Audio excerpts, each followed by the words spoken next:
Y'all excited?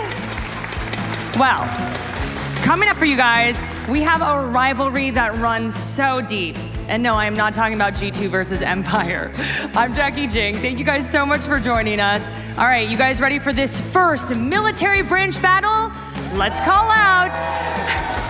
I love the enthusiasm. Our first team is the Army.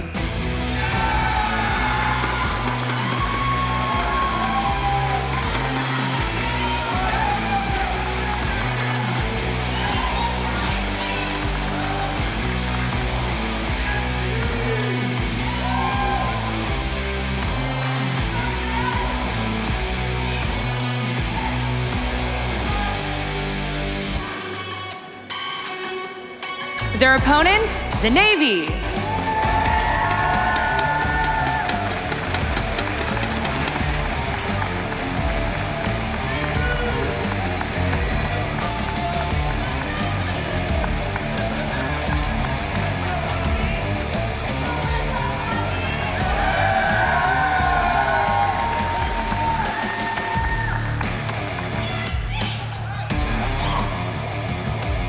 And let's bring up our in-game leaders. Poppy, you got a fan group here. They're just like screaming your name out. Okay, so during rehearsals, Poppy, I asked you, I'm like, are you nervous for this? Are you confident? How are you feeling? And you didn't really have a great answer. Did you work on that? Oh, okay, what's this answer? Oh, okay. Well, I know for a fact we have nothing to worry about. As long as their kills are as low as their aspect scores, we're fine. During rehearsals, he wasn't trash talking, so he's stepping it up now. Okay, Demand, you got something for Poppy here? I'm not worried about any trash talk from the Navy, okay? They're basically a cab service for the Marines, who are also gonna get their ass kicked today. So, not worried about that. That is some serious trash talk in there. Okay, I think we need to get to the action, right? You guys ready? Oh, Poppy's like, we ready. Okay, I'm sending it back to the desk. Ooh, jump, I can feel the tension here. I can feel the tension, and I also felt the outdatedness of Demand's jokes. It's not cabs anymore, guys. It's Uber and Lyft. That's the way that we're going these days. Come on, it's 2019. Anyway, definitely some fighting words. So congratulations, your in-game leader, Sham Shield, has already started proving that the Army knows what they're doing. Yes, I can't. These guys are so. The trash talk is just amazing. This is why I'm here. You know, I don't watch the game. I'll watch the trash talk. That's what I'm here for. I love it. All right, we are going to get ourselves into the map veto in just a second to find out where we are going. But let's talk a little bit about these teams. Now, Rams, you made a great point a little bit earlier about the fact of we get to see the top level teams, of course, with places like U.S. Nationals and of course the Pro League. Now we're going to get some players that aren't champion ranked. They're not the highest level in the game. They're golds, they're plats, and they haven't been playing together very long. How does that shift the conversation from an analytical standpoint in how they're going to approach the game? Well, there isn't going to be as hardcore analysis as we've seen throughout the rest of the tournament, but what we will take note of is impact frags. So we're going to make that distinction between which frags throughout the rounds are important to the outcome of that specific round here and there. And we're also going to highlight how, some little coordination things between the teams, their operator selections. We're going to see some much different things, like wild, ridiculous things that might not make sense at a highest competitive level, but at a lower tier, it might make sense. I feel like it's all going to come down to the identity of these teams. Like you said, it's not going to be a lot of heavy analysis because we might not see really in-depth strats, but what I'm most excited for is going to be the individual play, especially when you're at that level.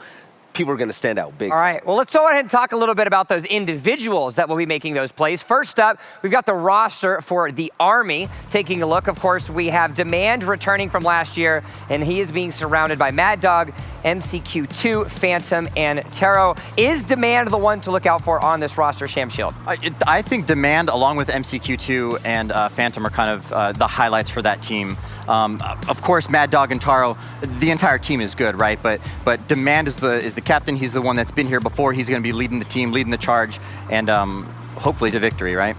Yeah, of course, we saw Demand last year in some of the plays that he wanted to make. He made up for it, of course, this year already a little bit with the trash talk, but that's the Army. And let's go ahead and take a look at the roster for their opponents with the Navy on the opposite side of the stage. Of course, it's going to be Crimson, Shamrock, Poppy that we saw in the interview earlier, Cheeks, and Bojangles. Who's the one you're wanting to look for here, Sham Shield? These are really good players. Crimson, as I said before, is Lycan's brother, and so he's got a lot of RB6 knowledge already with him, and he's got, Lycan kind of helping him out there. So watching Crimson is going to be really interesting to see if he does bring some of maybe the Pro League small little strats and tries to give it to the Navy team to help him out. So while we don't know necessarily too much about these players, Rams, Veli, let's talk a little bit about kind of the X Factor positions. When you consider the different positions that are existing within Rainbow Six, of course, knowing what we know about these players and the limited experience that they have, what role is going to be the most impactful? Is it going to be the hard breacher? Will it be the entry fragger? Is there going to be an anchor role that's going to be able to have something? What are we going to expect have the most impact across these teams? Well,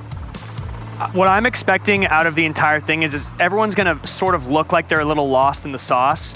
But what Veli said earlier about, how individuals are going to stand out. I think a lot of players playing entry will stand out. I don't anticipate a lot of diffusers being planted. And one thing I definitely want to say, I love some of the names. Cheeks and Bojangles? Cheeks might get clapped. Talk about a combo. Talk about a combo. We were waiting the whole rehearsal for that one. I'm glad you were able to get that one out. But okay, we've talked a little bit about this. Let's go to the maps, though. That's where things are really going to get to be figured out. We have the map veto available for you now to see where we will be going today. We have a consulate taken away as well as a bank. Following that, it will be a villa ban. Following that, a cafe ban. Border taken away as well. Ooh. Coastline, which means we're going to Clubhouse, gentlemen. Now, for those of you at home, these are best of ones, hence is why you saw 6 bans.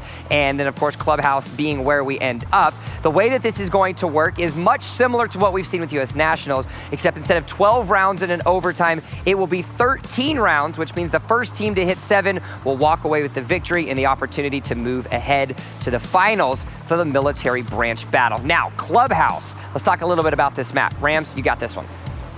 Clubhouse, obviously one of the most popular maps right now in competitive play. We saw it a lot yesterday. And one thing that I am interested to see on this map, especially between two teams that aren't professional, is whether or not we will actually see the bar and stock defensive site, because that's a site that is typically not chosen. So it would just be interesting to see if either of these teams wanted to try and play it. Most importantly, I just want to see cheese. The most fun thing about last year's branch battles, saw a lot of Cav plays, getting interrogations. Bring out some of that Jackal Lion play. Have some fun, man. I want to see a Blitz, maybe a Monty. Make this a good match. Now, also the interesting thing as well, we were given some extra biographical information on these players as well, and taking a look at their map preferences, it does look like Army's Mad Dog as the entry fragger prefers Clubhouse, and the Roamer for the Navy, the Roamer in Cheeks, is going to be the one that prefers it. So you've got a Roamer that loves Clubhouse and an entry fragger. So 2 varying styles, and we're gonna get to see them in action right about now. It's time to get ourselves started with our best of 1 over on Clubhouse between the Army versus the Navy, one of the most storied rivalries in the history of competition across the United States. And what better 2 people to start the call than our US Nationals casters in Blue and Stokes. Gentlemen, it's your call.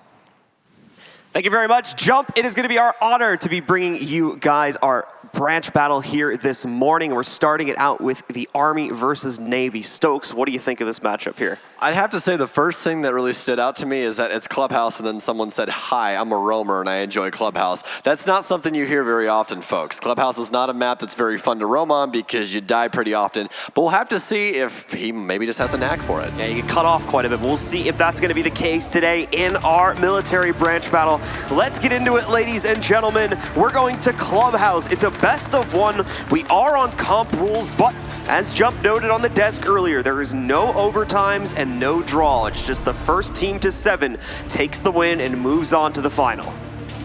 You just got to win the game. Just got to win the game. Army, Navy up first on Clubhouse. Should be pretty interesting. I'm interested to see if the bans are going to stick to being relatively the same, and they are. Maverick's going to come out first, but what would I expect from a bunch of Diamond and Plat players? I mean, honestly, everything should be relatively the same as what we usually see for bans. You're not going to see like Blitz get banned all of a sudden. I would expect so as well. Second ban coming in, again, going to follow pretty normal trends here with Jackal still being banned out as one of the most common bans. In fact, probably the most common ban for the attacker side right now. All right, first defensive ban rolling in from the Army. They're going to remove Echo. Echo, a operator that has yokai drones with sonic bursts that can stop plants and what have you, and he's a very good utility operator as well since he has a lot of information inside of his kit. And speaking of information, we're going to be getting rid of Valkyrie as well. So Valkyrie will be taken out. That'll be a little bit less intel the defending teams are able to get for themselves on the outside, relying only basically on default cams at that point. And we don't know how quickly those get taken out, so should be a much easier deal for the attackers to be able to get inside of the building and set up some staging ground. Here we go, though. It's going to be Navy on the defense first. Army is on the attack. It's looking like we're going to start out in CCTV, so let's see how prepared the Army's going to be for this assault. Pretty standard setup for the Navy on defense. Heading upstairs first and bringing a pulse is a little weird, but obviously you can have that pulse play inside of blue stairs or just down in the lounge area to try and lock that down for denying the plant later on with that nitro cell. More than likely going to be bringing 2 of those as well since Shamrock is rocking the Bandit. Here we go, folks, into the first round now. It is indeed going to be upstairs on that cache and CCTV defense. Got some nice tattoos, I think, on the players. Hey, that's Pikachu one. No, it's a Charizard. Was it a Charizard? Okay. You pointed it real quick, and then it changed the shot like 2 seconds later. It was very, very cool. I'm jealous. I only have 2 tattoos. These guys are beating me. I need more, man. You gotta step it up. Yeah, exactly. I need to be more edgy with my tattoos. You get a few ideas, you know. Hey, I have a couple good ones. Yeah. You know what I mean? Just gotta work on those. Hey, the Army and Navy really do have the coolest tattoos, though. Let's be completely honest. Like, all of my friends that are in the military have so much cooler tattoos than me. Just gotta get through that, though. But it seems that they are gonna be doing actually the standard reinforcements for this site. So in case you guys were sitting at home and going, oh, it's going to be the military branch battle, there's not going to be much that's happening. This is the standard setup. Reinforce the garage panels, make sure you have box covered, and that's going to cover all your bases. Regularly speaking, you're going to have somebody with an ACOG playing in the catwalk. That's more than likely going to be Cheeks, who's currently manning Maestro. Everything going pretty much as you would expect at the moment here for a standard round. We've got a few of the players from the Army Taro going to start heading towards front door just to pop it open, though, not necessarily going in to explore it all.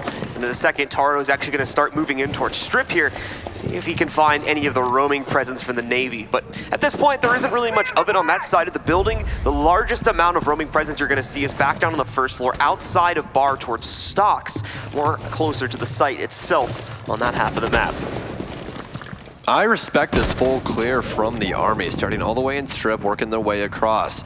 Definitely knows he's going to have some contacts inside of Lounge, or he has one on Hot Mark, but it's Buck, so he can make those nice little angles. Taro with the heads-up play into Poppy, not even aware that the man on the other side had marks. MCQ2 making quick work of Bojangles as well for all those East Coast folks, but Shamrock with that refrag down on red stairs. So far, good holds here by the Navy. We had the Army as well pick up that nice opening kill. They were able to find, just assisted by the drone presence. Good play here so far from Taro on the buck, and he's going to try to keep it going, but no. Taken out instead by Crimson, who makes a push down the cache stairs. He's going to be joined here by Shamrock, actually, but more than likely, going to have to move that pressure back in just a second, as the Army is getting ready to try and pinch here. Go for their final push, it would seem. Some fantastic droning from the Army. They're able to capitalize on it early on, but Legion and Bandit have other things in the cards for them, and now the Army is at a standstill. They have the wall open, but still have to worry about Catwalk as Cheeks is quickly dispatched, Demand. Taking him down, Army now having all the pressure in the world in order to get a diffuser down. Just have to worry about where these last 2 are hiding. Find one inside a cache, but Mad Dog a little bit too low on his crosshair placement, and Crimson gonna punish him for that. Good fight from Crimson. Demand as well is going to catch him a second later, backing right into his crosshair.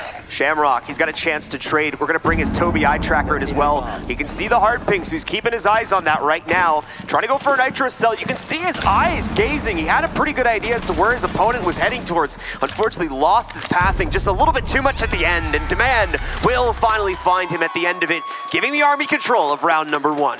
I like it. Demand talks all that smack and then backs it up. That's the way to start things off. So you got to do it, right? Absolutely, absolutely. I also like that we have somebody named Bojangles, by the way. I haven't heard that since I lived in Virginia. It's a chicken restaurant. Yeah. Very good chicken restaurant is that, at that, by the way. I've driven past it so many times, but you need to get it. I understand that Cane's is very good, but Bojangles, high quality. Okay. I'll have to check it out the next time I'm over there. We're going to be switching over to a church arsenal defense in the basement next here for Navy after that first defense, unfortunately, does not go their way. All right, well, downstairs, as you said, so relatively the same setup. Cheeks is going to be on the smoke this time around, though, so more than likely going to see him in more of a passive play style instead of being aggro. Last time it came down to that 2v2 instance for just a split second, but quickly got traded off by the Army, who made quick work of taking over the site after they lost their 2 entry fraggers. They thought it was over, but it was not, as they did have pressure inside of construction to find the people hiding inside of cash. So, as we do head downstairs, be interested to see what Navy's going to do for this roam game, because we did hear, I don't know exactly who is that roamer that enjoys this map, but I want to find out. I really want to know who's going to try and attempt to roam on this map. We'll see in a second here. We've got a couple operators that can do it, that's for certain. It's more a question of who wants to be the one to spread their wings, and it's looking like Bojangles and Crimson would have to be the players. I think that's the Air Force that spreads their wings. I think. That's true, yeah. I think so, yes. Navy's got a couple planes too, I believe. Yeah, the Navy, fun fact, actually has more planes than the Air Force. Did it really? Yes. Yes, that is not a lie.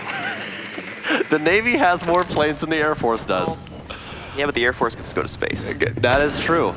Space Force inbound. So we've got Taro and a few of the other Army players once again working their way into the building early on here. They're going to start pushing their way forward. Just droning things out right now. In terms of that roaming presence that we were talking about earlier from the Navy, not seeing a whole lot of it right now. You can tell from the silhouettes, first floor presence is pretty much non-existent for the Navy, and it would seem that that applies to the second floor pretty evenly too. So they're only going to have to worry about the site push here. That's not necessarily going to mean that they'll have an easy round here for the Army, though, as things like hatch tricks and other methods of delay can still give the Navy a pretty easy round here for themselves too. Yeah, no roam game from the defense. They do have Bojangles inside of blue with some ADSs, so pretty standard hold from them. Poppy with a supportive angle from AK. Crimson playing deep inside of B, and the last 2 sitting inside of the depths of church. So pretty standard overall. Army will have free reign of the entire upstairs. Just have to get a couple of hatches open and what have you. Strangely enough, not rocking the Habana, just taking the thermite. So they're going to have to pick and choose what hatches as well as walls they want open. Stun grenades pour in, but a nice little ADS trick there from Bojangles as he's keeping a couple inside of his pocket as well as one down to break up a couple of stun grenades and put an ADS down mid-throw so that he eats the frag grenade and it will not kill him, keeping Bojangles alive just a little bit longer.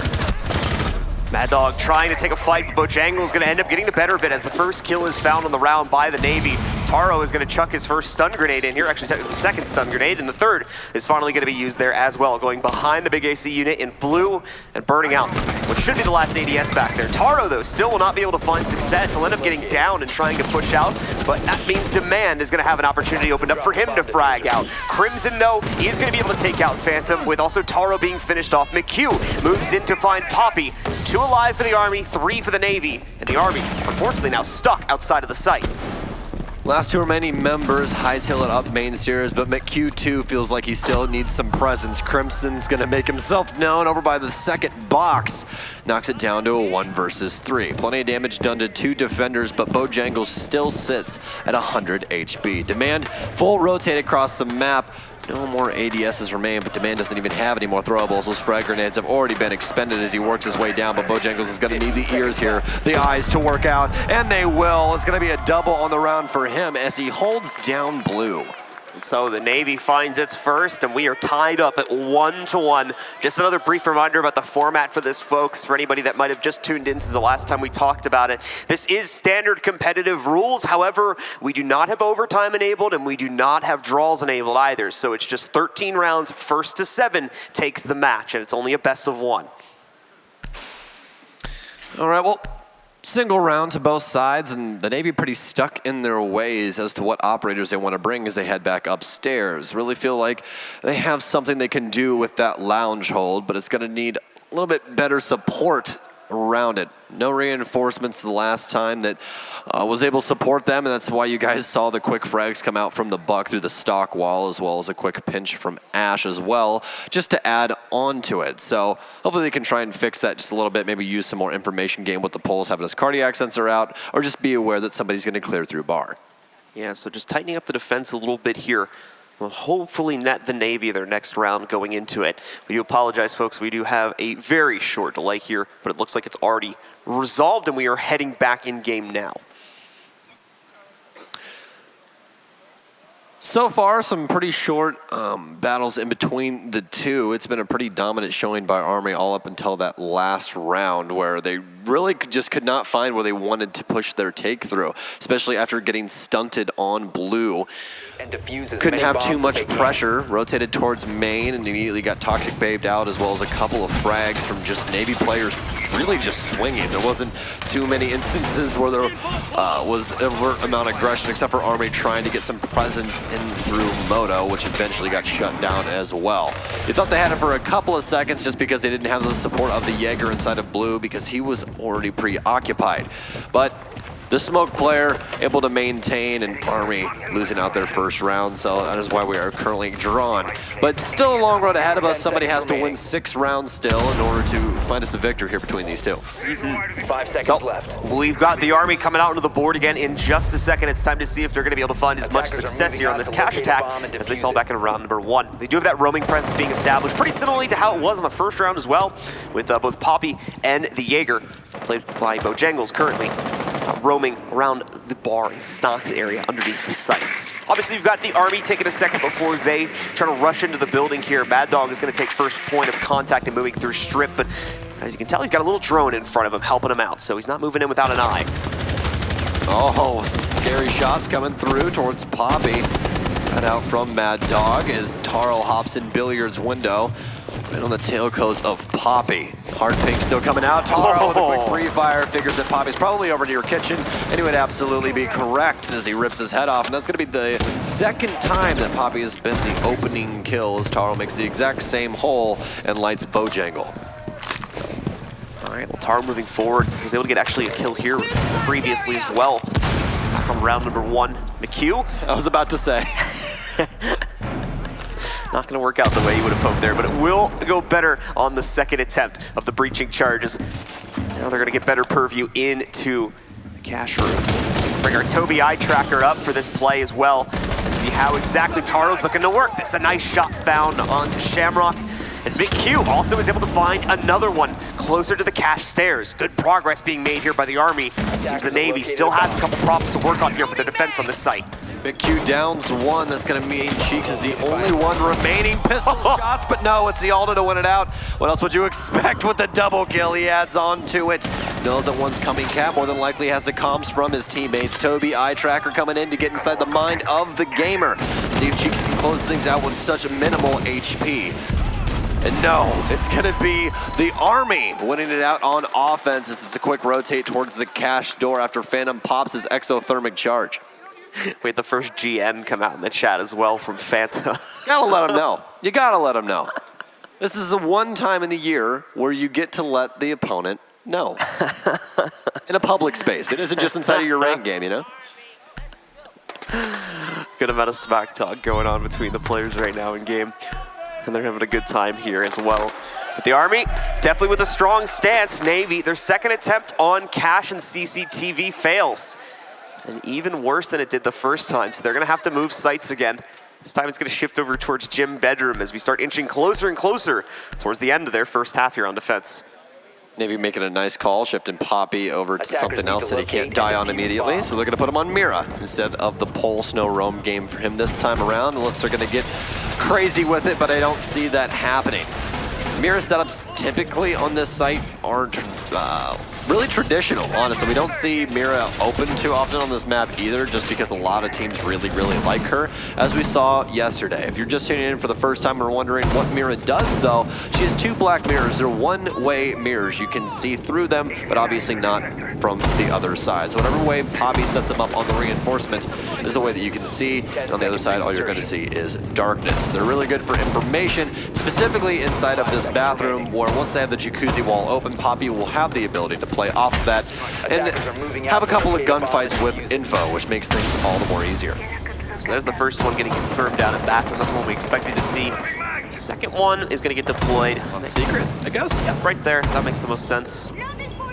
Don't really see where else she would have the capability to put that down. So I guess you could put one down in cash if you really wanted to, but that would make it to where one of the cash walls was soft and they would just breach and charge it, and then you'd have a really bad time. He'll get dealt with really quickly. Yeah, that would not be fun. So I would not recommend that, as Taro and the rest of the gang of the army will be moving through cash room. There's going to be no reinforcements over here like we standardly see. This is going to be Bojangles holding things down inside of construction.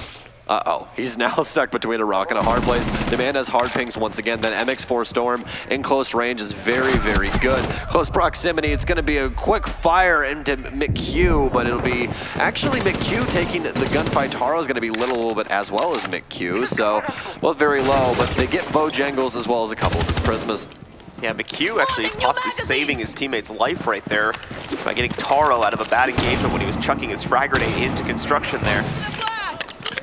Going to bring us still with an army advantage here at a 5v4, but both McHugh and Taro could find themselves easily eliminated. In fact, one of them is going to get knocked out upon trying to push their way through construction into the office. Demand is going to end up shooting one of those Prismas. They'll have to back up, and Mad Dog will stun himself slightly. Not going to be a huge deal. Demand finds a nice pickup here by moving in to pick out Shamrock. Also going to start taking down this secret control. We never actually saw the mirror get put on that wall as far as I can tell, so Sludge is going to have a really easy time forging his own way in here. Moves in, picks up the next frag on the cheeks, follows through, and finds Poppy. That's the mirror dead with this nice SMG-11 play. Oh, this is where the comms need to come through, but Mad Dog hears it, and it's going to be on the flank. And that's that tattoo I was talking to you about. It's Charmander wearing a Charizard outfit. Oh, okay. It's awesome. Because Charizard is the best Pokemon, and you cannot tell me any differently. I don't know why I thought that was Parker is a liar. Arcanine is not the best Pokemon. It is Charizard, and if you tell me any differently, you are a liar. That's how that works. Army-Navy, though. Army ahead by 3 on offensive clubhouse. You don't see that one too often unless we're talking about Europe for some odd reason, because they have a knack for being very good on offense on this map. So, Navy shifting things up just a little bit. Cheeks moving on over to the Ella just to try and help with a little bit of pressure off of the site. They want to make it to where those roams or those side room holds work out a little bit better. Those Grismont mines can definitely do that. We're going to be getting into the round here in just a couple seconds. We do have a 6-pick coming in from Demand. He's going to switch over from the Sledge that he has been playing for quite a few of these rounds, and is going to go back over to a Capitao instead, adding a bit of extra utility to this attacking side. I believe this is the only site that the Navy has successfully managed to win so far on their defense, so this could be a good way for them to try to rally together and get a second round, but at the same time, Army has been looking scarier and scarier as this attacking half has gone further into itself, so Navy needs to be wary of that too. Some operator change-ups have happened here since the last time they played into it as well. For instance, we're seeing a Ella be brought into the team this time for Navy. I don't believe that was here the last time they played basement. I just had a realization from yesterday as well. Did you realize that Rams did not make a single proper pick yesterday? Yeah. Not a single one. So if you're gonna let Rams pick, make sure that he picks your opponent so that you actually win. There you go. That's what you need to do. So make sure you do that. I don't know who Rams picked for this, so hopefully if he did pick you, you can try and change things up for him, because his luck right now, especially in Vegas, not very good. Not going too good. Yeah, it's not going well.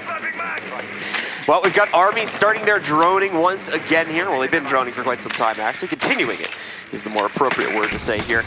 So they've started to move players in now as well, with McHugh being one of the first to move into the building itself as he clears out garage.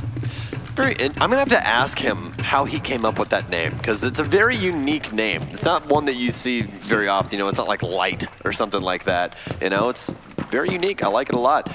So McHugh too, speaking of the man, top clear here for him, all by his lonesome, all except for his little robotic buddy, the drone that's currently rolling into logistics. Mad Dog worrying about stalls downstairs, but as we can see, no one is on the mid floor. It's been completely evacuated after the reinforcements have already been put down. Cheeks and Shamrock once again inside a church. Bojangles is a Jaeger holding down blue. He's dedicated 2 ADSs this time and pocketed 1, unless he set it somewhere else. But nope, he does have 1 in his pocket, and he'll put that 1 down now. So last time you guys saw him ADS juggle, not doing it this time. Guess he's not too worried about stuns, but Cheek should definitely be worried about his brain because it's currently splattered all over those reinforcements. Just a little too close, unfortunately, as the angle is given away to Taro on a peek. Trying to see if potentially he could get the Jaeger as well if Bojangles wants to swing out from the power unit here, but doesn't look like Bojangles is interested in taking that fight. We've got someone stepping into quite a few goo mines. Taro finally gets the fight he was looking for. It doesn't necessarily go his way though, but he does turn it around as Bojangles is able to re-peek. So ultimately, Mad Dog and now Demand as well are going to be able to pick up these frags on Army. It's getting things looking great. That's the second now for Demand. Everything brought down to Crimson in a 1v5 situation. Able to drop 1 player, that's Taro moving in, but he will be traded a few moments later, and that's the Army with yet another round going under their belt. And that's Demand with a quad kill as well, along with utility usage, which is, I mean, awesome to be completely blunt with you guys. Great utility usage there for the tactical crossbow, recognizing out that, hey, they're going to put ADSs inside of blue. Let's use those crossbow bolts because they don't get eaten up by ADSs. They're just going to set the man on fire. And it worked out. Get Bojangles out of blue. Now you have pressure. You can take over Church or the lockers area. They decide to go for Church, and it's a pretty quick dispatch of everyone else. And so the Navy's going to make another attempt here at their basement defense. Things a little bit more dominant that time for Army, but Navy's still feeling that they can get the job done. We're going to see a 6-picked Rook. Ooh, maybe not. Yeah, 6-picked Rook for Cheeks there as he goes off the smoke. Honestly, not a bad call at this point due to the pacing that the Army's been doing. They've been playing pretty fast these last couple of rounds. So the smoke may not prove too useful anymore for the Navy here. Yeah, I think the person that needs the most help is going to be Poppy right now. Poppy is just not having a good time, is he? Poor guy's currently 0-0-5, and as the IGL, you know, he does have a lot of comms to say, but if you look at the other side of the coin, Demand, the other IGL, is currently 10-1-1. So, Poppy, you got to back up your smack talk, man. It doesn't work out if you don't. Demand bringing a lot of it to the table here today. 10 seconds to go. And fragging out a 10-1 right now, I believe, going absolutely crazy. He's not even the entry fragger. No, he's the flex guy. He's usually the one just getting gunfight kills, basically, for the most part. Like, all right, you soften him up. I'll make sure to secure the job. Like, all right, Taro, you get 1, I'll get 4. Sound good? I guess it's working out for him right now. McHugh, too, adding on every once in a while as well, the resident Ashbane, as you guys know. Got to respect that, as I, too, have way too much time on that character, and Bojangles does not have too much time left in life, because McHugh, too, is going to rip it away from him. Rocking the M45 pistol. It's the low mag capacity one that does more damage for Ash. It's always self-choice as to what you want to do. Usually you'll see people go with the more mag capacity just because this is Rainbow Six Siege, and the more bullets you have, the more chances you have to hit somebody in the head. So we'll see Demand start droning his drone downstairs on main here, and McHugh is going to follow it. So he'll be able to route himself into the basement relatively quickly. Again, this is happening very early on in the round, in about 2 minutes, already being able to work their way down main stairs. Bit of spam coming out from McHugh as he tries to find a kill down the main hall, but it's Crimson hiding out towards Moto instead that's going to be able to take out Mad Dog, interestingly, as McHugh barely takes any heat at all from it. Well, hatch is open, dealing with blue again as the rest of the Army unit. I believe that they are going to have to worry too much because Bojangles has already died and no one's taken up the mantle. Going to use the fire bolts real quick just to make sure that nobody is behind the AC unit. Taro still has frag grenades, but chooses to pocket it instead because he knows he doesn't have to worry about much inside of blue, except for Shamrock on the other side of the wall inside of Church, holding close on the rotation. Phantom still playing inside of the hatch, but chooses to rotate off. Army needs to find an area to dedicate the rest of their utility to, because right now, kind of stuck between a rock and a hard place. They've already burned 2 bodies, only claiming Bojangles and having control of blue. Gonna waste another exothermic charge to get open the hatch for Moto. Nobody still has 1 more on him to go for the church wall, or they're just gonna have to try and fight for these doors. And to find the next pickup. McHugh going off now. 2 more kills for him. One's a confirmed, one's a full-out kill, though. He's going to move in as we're down to a 1v1 at the end of it. And ultimately, McHugh dominates with a massive 4K on the round. That's how you play Ash right there, and hey, that's how you do it. A little bit of smack talk. I love it. Love it. Army warming up, and they definitely have the right to, because right now I believe it's 5-1, and yes, it is. So Army only 2 rounds away from victory here, and shutting out the Navy very early on. Hopefully the football game later today does not replicate this, otherwise it won't be the best showing. Well, we'll see if the Navy's going to be able to bring at least a few more of these rounds back under their control. Now that they move over to the attacking side, it's a new half, it's a new day, potentially for them to try and make some impact happen here. If not, the Army is looking incredibly strong to make a quick run to 7 and take control of the first match here. All right, well, Demand shifted over to the Mozzie away from the castle because he wants a gun that actually works. So very intelligent of him to do that. Instead of taking the UMP-45, he'll have access to 2 guns. Either the P-10 Ronin, which is a low mag capacity SMG with a higher rate of fire, or the Commando, which is starting to become a big fan favorite inside of the game overall. Especially after that clip of Hyper just nuking everyone on border. That's certainly true. Got the setup going in. Let's see what the Army's going to bring to the table here. Taking a look at their own kind of defensive line. Pretty similar to what we actually saw from the Navy when they had the pick on it as well. Curious to see if we're going to see Taro attempting to trick the wall as well. We didn't, as far as I can remember, we didn't have much of an attempt at that from Navy on their defense.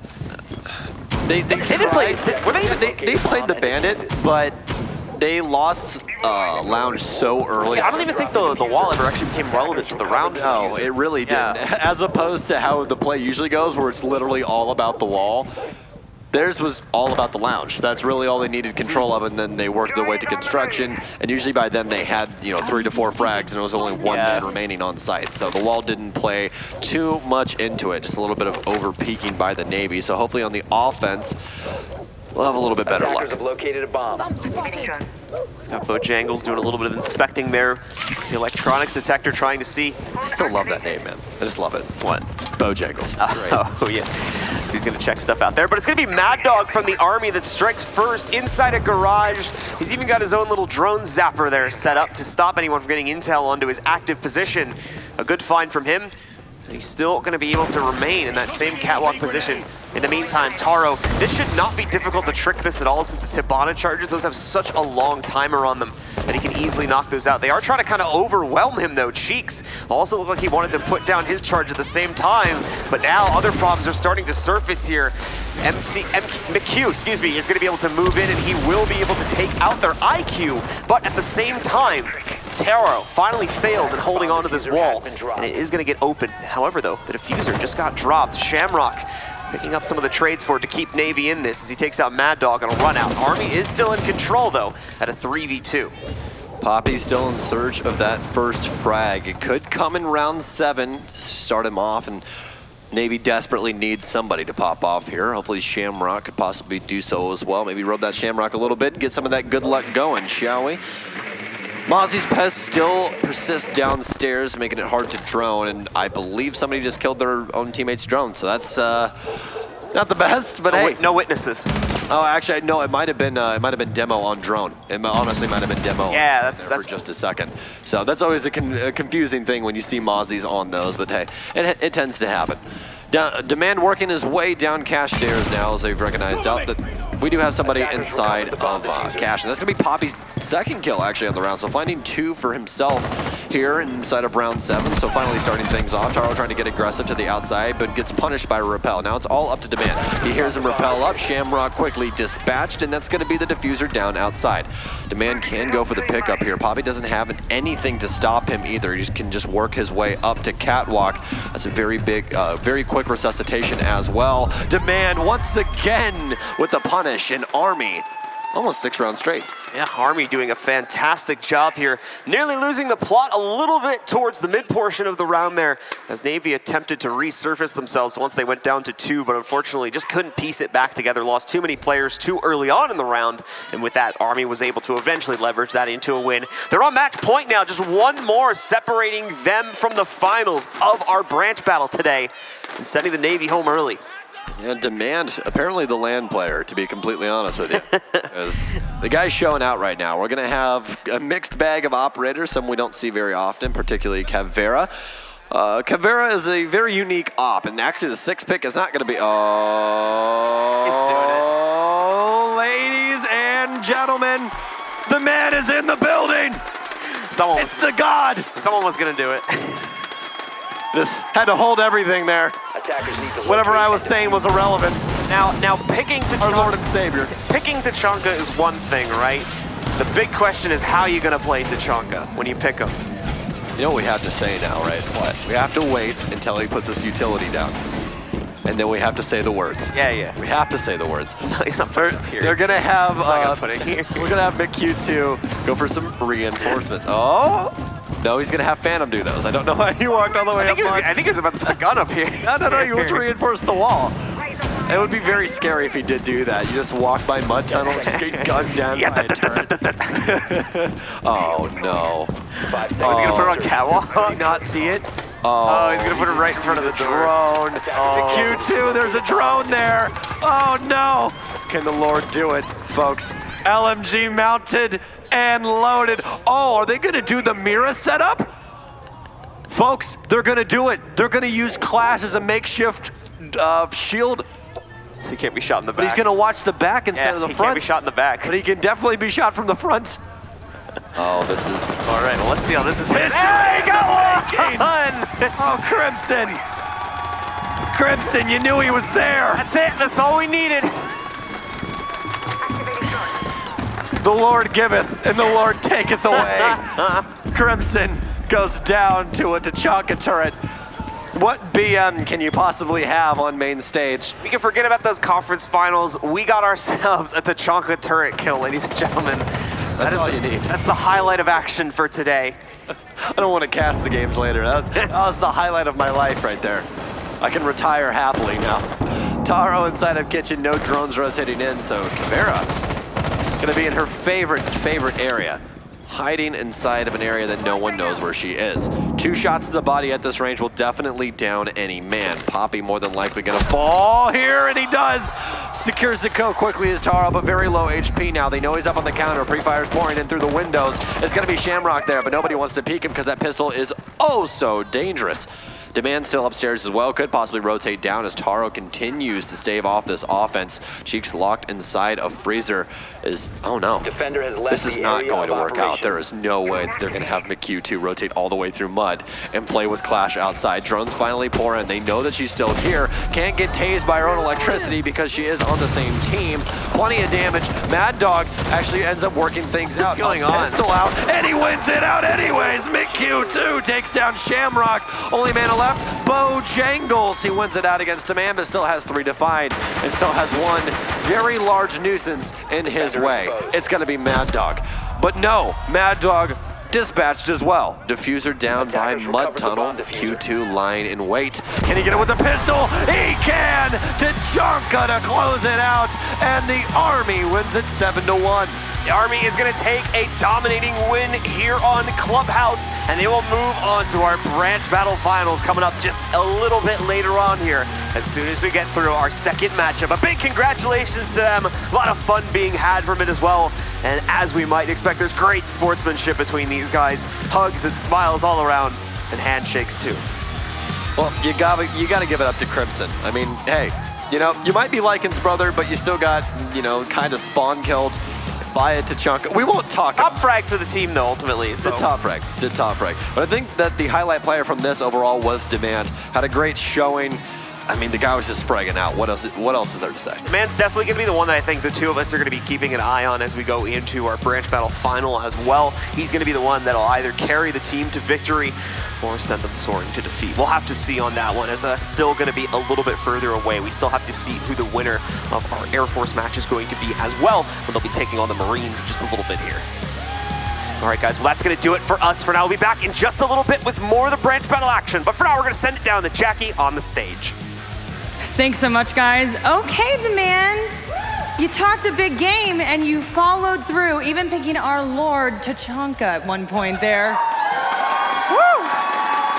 And the fan group that you got here. Okay, so tell me, what were you thinking? Were you like, okay, we are totally in control here? It seemed like you guys were doing just fine. You know what? I after last year, you know, you can never You never know, right? You never know. So we really just didn't take our foot off the gas right until the end. So we had some fun with it there. But no, the Navy team is really great. They're really great guys. We're so grateful for the opportunity, and to come out here and be with them on the stage is a huge honor for us personally on the Army team, and then also for the MGL2s. That was nice. We want to hear trash talk though. So are you guys going to take it all? Oh yeah, we're gonna take it all. And Air Force, we're coming for you. We had a finger point there. Okay, but how awesome is it to play on this stage? The lights, the cameras, you got this giant fan group here. Oh, it's a huge honor for us. We're always so happy to do this, and after last year, we were really happy to be invited back. And it's just such a huge honor to come and see Great Siege, and being in the military, watching teams play for the Team USA title. It kind of means something to us. So we want to make sure that the best gets it, and they do. The 4 remaining teams are awesome. We're pumped. We're spectators too, and we're pumped to watch those games later today. So have you been taking notes? Taking some strategies from the pros? Oh yeah. I mean, I'm never going to be able to recreate that, but I can try, right? That's what we all do. You're doing pretty well. Thank you so much, Demand. Gonna send it back to you guys. Thanks a lot for that one, Jackie. Now, not only does Demand get 1, not 2, but it's 3 kills for our Lord and Savior Tachanka, and to that one, we give you a good one. I actually just got a phone call. Apparently, after that beating, Veli doesn't really want have anything to do with that, considering that Tachanka was picked. So he's not here. Yeah. So I'm sorry, it's just not happening. But I've got Sham Shield and I've got a Rams. Gentlemen, let's talk a little bit about that match, because despite the fact that the Navy are supposed to be the best swimmers, they definitely sunk that one pretty hard. Oh yeah, I'm glad to see that the Army kicked their butts. I can't be biased, but I am biased. I'm so excited that they won. So excited that they redeemed themselves from last year, right? That's the I think the most important part for them is to get that redemption back. So Navy played well, Army just played better. It is absolutely a redemption story. We saw a much stronger Army team this time around. Some things that I noticed that I thought were really interesting. We saw a few entries through the strip club from the Army side, and we don't see that a lot in professional play, but when it comes to the strip club itself, I think that the Army has more experience there than anywhere else on the map. He was waiting the entire broadcast to pull that one out. I just want to say it. But you're right, it was quite the dismantling, of course, of the Army. And you kind of brought this point up in the pre-show a little bit on this one, Sham Shield. If you guys brought Demand back and surrounded him with teammates that could support him in the best of ways. And it certainly showed with the way that he was able to perform in this last match. Yeah, absolutely. He by himself is a great player. And so when you put more great players with him, I think it brings the Army team to a whole nother level. And I mean, you saw it, 7-1. It was kind of an easy game for them. So yeah, they looked much stronger as a team, like you said. That a lot of that just comes into finding the more motivated people to play with Demand. Right. I think that he finally found what he wants, and we did see some memes. We saw some fun things. Caviera being picked, Tachanka, Clash, all in the same round, mind you. But yeah, that was fun to watch. I enjoyed that. It was great to see kind of just the jovial nature of it. Of course, it's a competition. Of course, you want to be the best branch that wins. But at the same time, the fact that there is a lot of camaraderie, and Demand kind of talked about it himself. There is obviously the in-game jokes with the different branches, but everybody still is a part of the same family. Yeah, absolutely. I mean, when you're in-game, it's all about competitiveness, but the moment you step away from the game, it's all about brotherhood again and camaraderie, like you were saying. And you saw that everyone's laughing and having a good time when they're shaking hands and stuff. And that's what it's about. It's about bringing the brotherhood back together and being, brothers. And the competition between the branches, we talked about it a little bit being something that's sort of a tradition within the American military among all the branches, including the Coast Guard, that that competition between the branches strengthens all of them as a whole, because they're all, not only are they always trying to be better than each other, but that brings up, the entire armed forces to a different level. All right, well, you know what? We did, of course, have ourselves quite the demolishment, but not only did the Army find themselves some success, we can actually highlight a little bit of that success. So just like yesterday, I've got a little buddy, a friend, but more importantly, an analytical genius over here. We've got Emzo with the delight that is our telestration screen. What do you have for us today? Well, I think I got to agree with all the desks here that Demand is Demand for me. He was definitely a standout player. Obviously, McHugh as well. We're going to highlight a little bit. But I think Demand definitely deserves some attention. You see this play here where he single-handedly takes over the side himself. He starts by playing this angle here through the doorway. No one really defined from there, so he just says, you know what, I'm going to take side here, rotates on over. Shamrock tries to fight him here on this angle, loses that fight, and then Demand says, you know what, I see a soft wall right here, and he's got a sledgehammer exactly for that. Great play to open that up. Cheeks tries to fight it here through this angle, but you know what? That's just to his own demise. Demand just swings around on that as well. Boom. And a Maestro, nonetheless, losing that fight. So he just charges in on to sight at that point. Not really much you can do. Takes out the player in the bathroom as well. Single-handedly taking his sight. As well, you see a defense round from him. He's on the Mosley here, and he's got a man down. And as you know from the military, they do not leave a man behind. Goes and makes a play here on Shamrock again for that kill. Takes him down, and then immediately decides, you know what? I'm going to get my buddy Taro back up. Does exactly that. Meanwhile, the entire time, Poppy thinks, oh, I'm going to rotate around here. I'm going to make a play. But of course, Demand's going to have none of that. He makes a full rotate around here to come back for Poppy because, well, all that trash talk Poppy made in the beginning, got to finish the job there. And then, of course, lastly, we just take a little look at that Chachanka spawn pick here. You have to have it. He's got the angle here. Crimson thinks he can fight it. You can't fight that shield. But you know what? Kudos to Crimson for trying. Fortunately for him, those tracks not going to get put out that round. But overall, McHugh had some fantastic plays as well. The Army in general, great showing, and I look forward to seeing their match in the final. All right, well, they secured themselves quite the stunning victory there in the first match. We're not done just yet, of course, though. We do still have the Air Force versus the Marines, so make sure you don't go anywhere. The U.S. Nationals branch battle will be back right after this.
right, y'all were fired up for that last match. You guys ready for the next one? I like the enthusiasm. Okay, you guys ready? Let's call it our first team, the Air Force.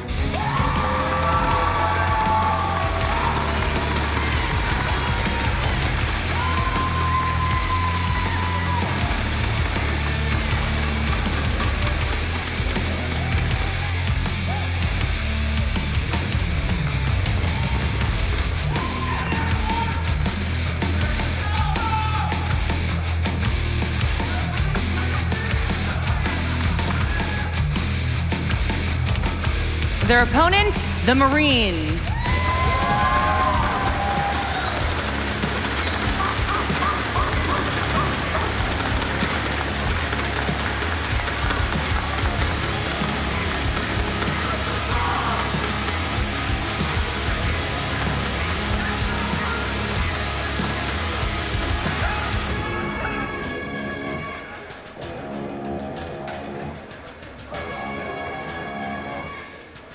And now let's call forward the in-game leaders. I'm sure they're gonna be super nice. They have nothing mean to say to each other. This is gonna be cooperative, lots of fun, right, Day? Yeah, of course. I mean, it's gonna be a good game. I'm really excited. The Air Force, they're gonna be some good competition. Their entire job is sitting in an air-conditioned office, drinking Fiji water, playing on their PCs. That started really nice, and then, woo! Beezy, what do you gotta say to that? I mean, he's kind of right. That's why we're going to kick their ass. But not done. Oh, he said not done. I'm sorry. But Sham said it best that they're going to be doing the most talking because they don't know how to read past the 3rd grade level. Oh my goodness, the burns. Okay, boys, that got me fired up. Let's do this. I'm gonna send it back to, okay, continue. And to remind them of the 3rd grade, I brought them a little snack. What are you gonna do with those? No, I'm kidding. We're not gonna take it there. We ain't gonna take it there. Wow. Wow, okay, I am amped for this. Gentlemen, take your places. I'm gonna send that back to the studio. Woo! That's some trash talk, boys. So is this where I shamelessly plug the fact that we're not drinking Fiji water here at the U.S. Nationals, we're drinking Mountain Dew Amp Game Fuel, and this is our analyst corner. Welcome back, everybody. I'm not gonna lie, your Army boys started it strong, but that's probably the better trash talk on this one, Sham Shield. Yeah, I mean, you can't beat anything regarding the Marines in terms of crayon eating. That's the best that you can do with the Marines. And of course the Air Force sitting in the air conditioner. He said it, it's true. They do. So we'll see how they play because they got a lot of time. Yeah, I heard they eat the red ones because the red ones taste the best.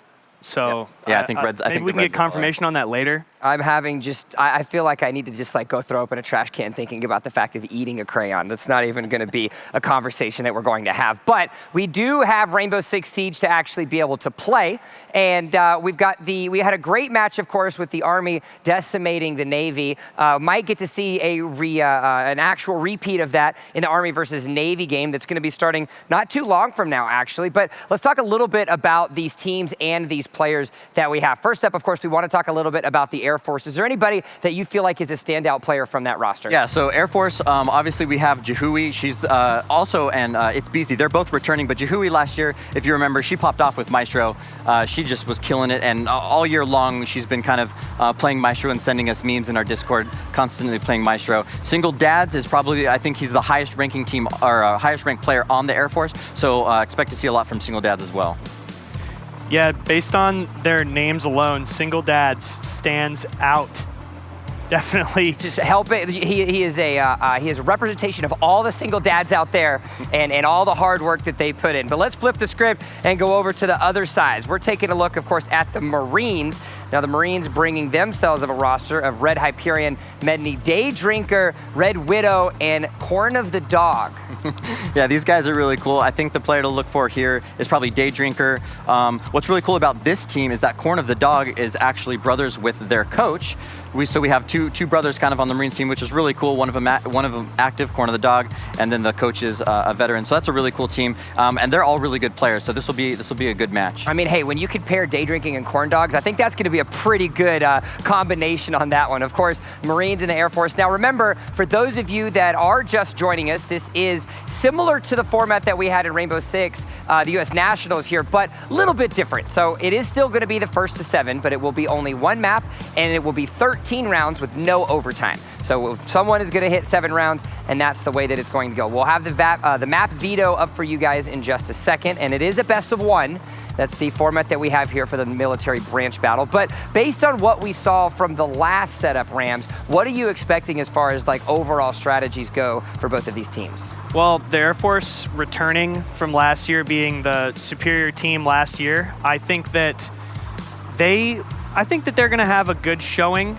Unfortunately, Daddy Mike isn't here to carry the team like he did last year, but I think that they spend a lot of time at their PCs, like the Marines said, so they should have all their strats down.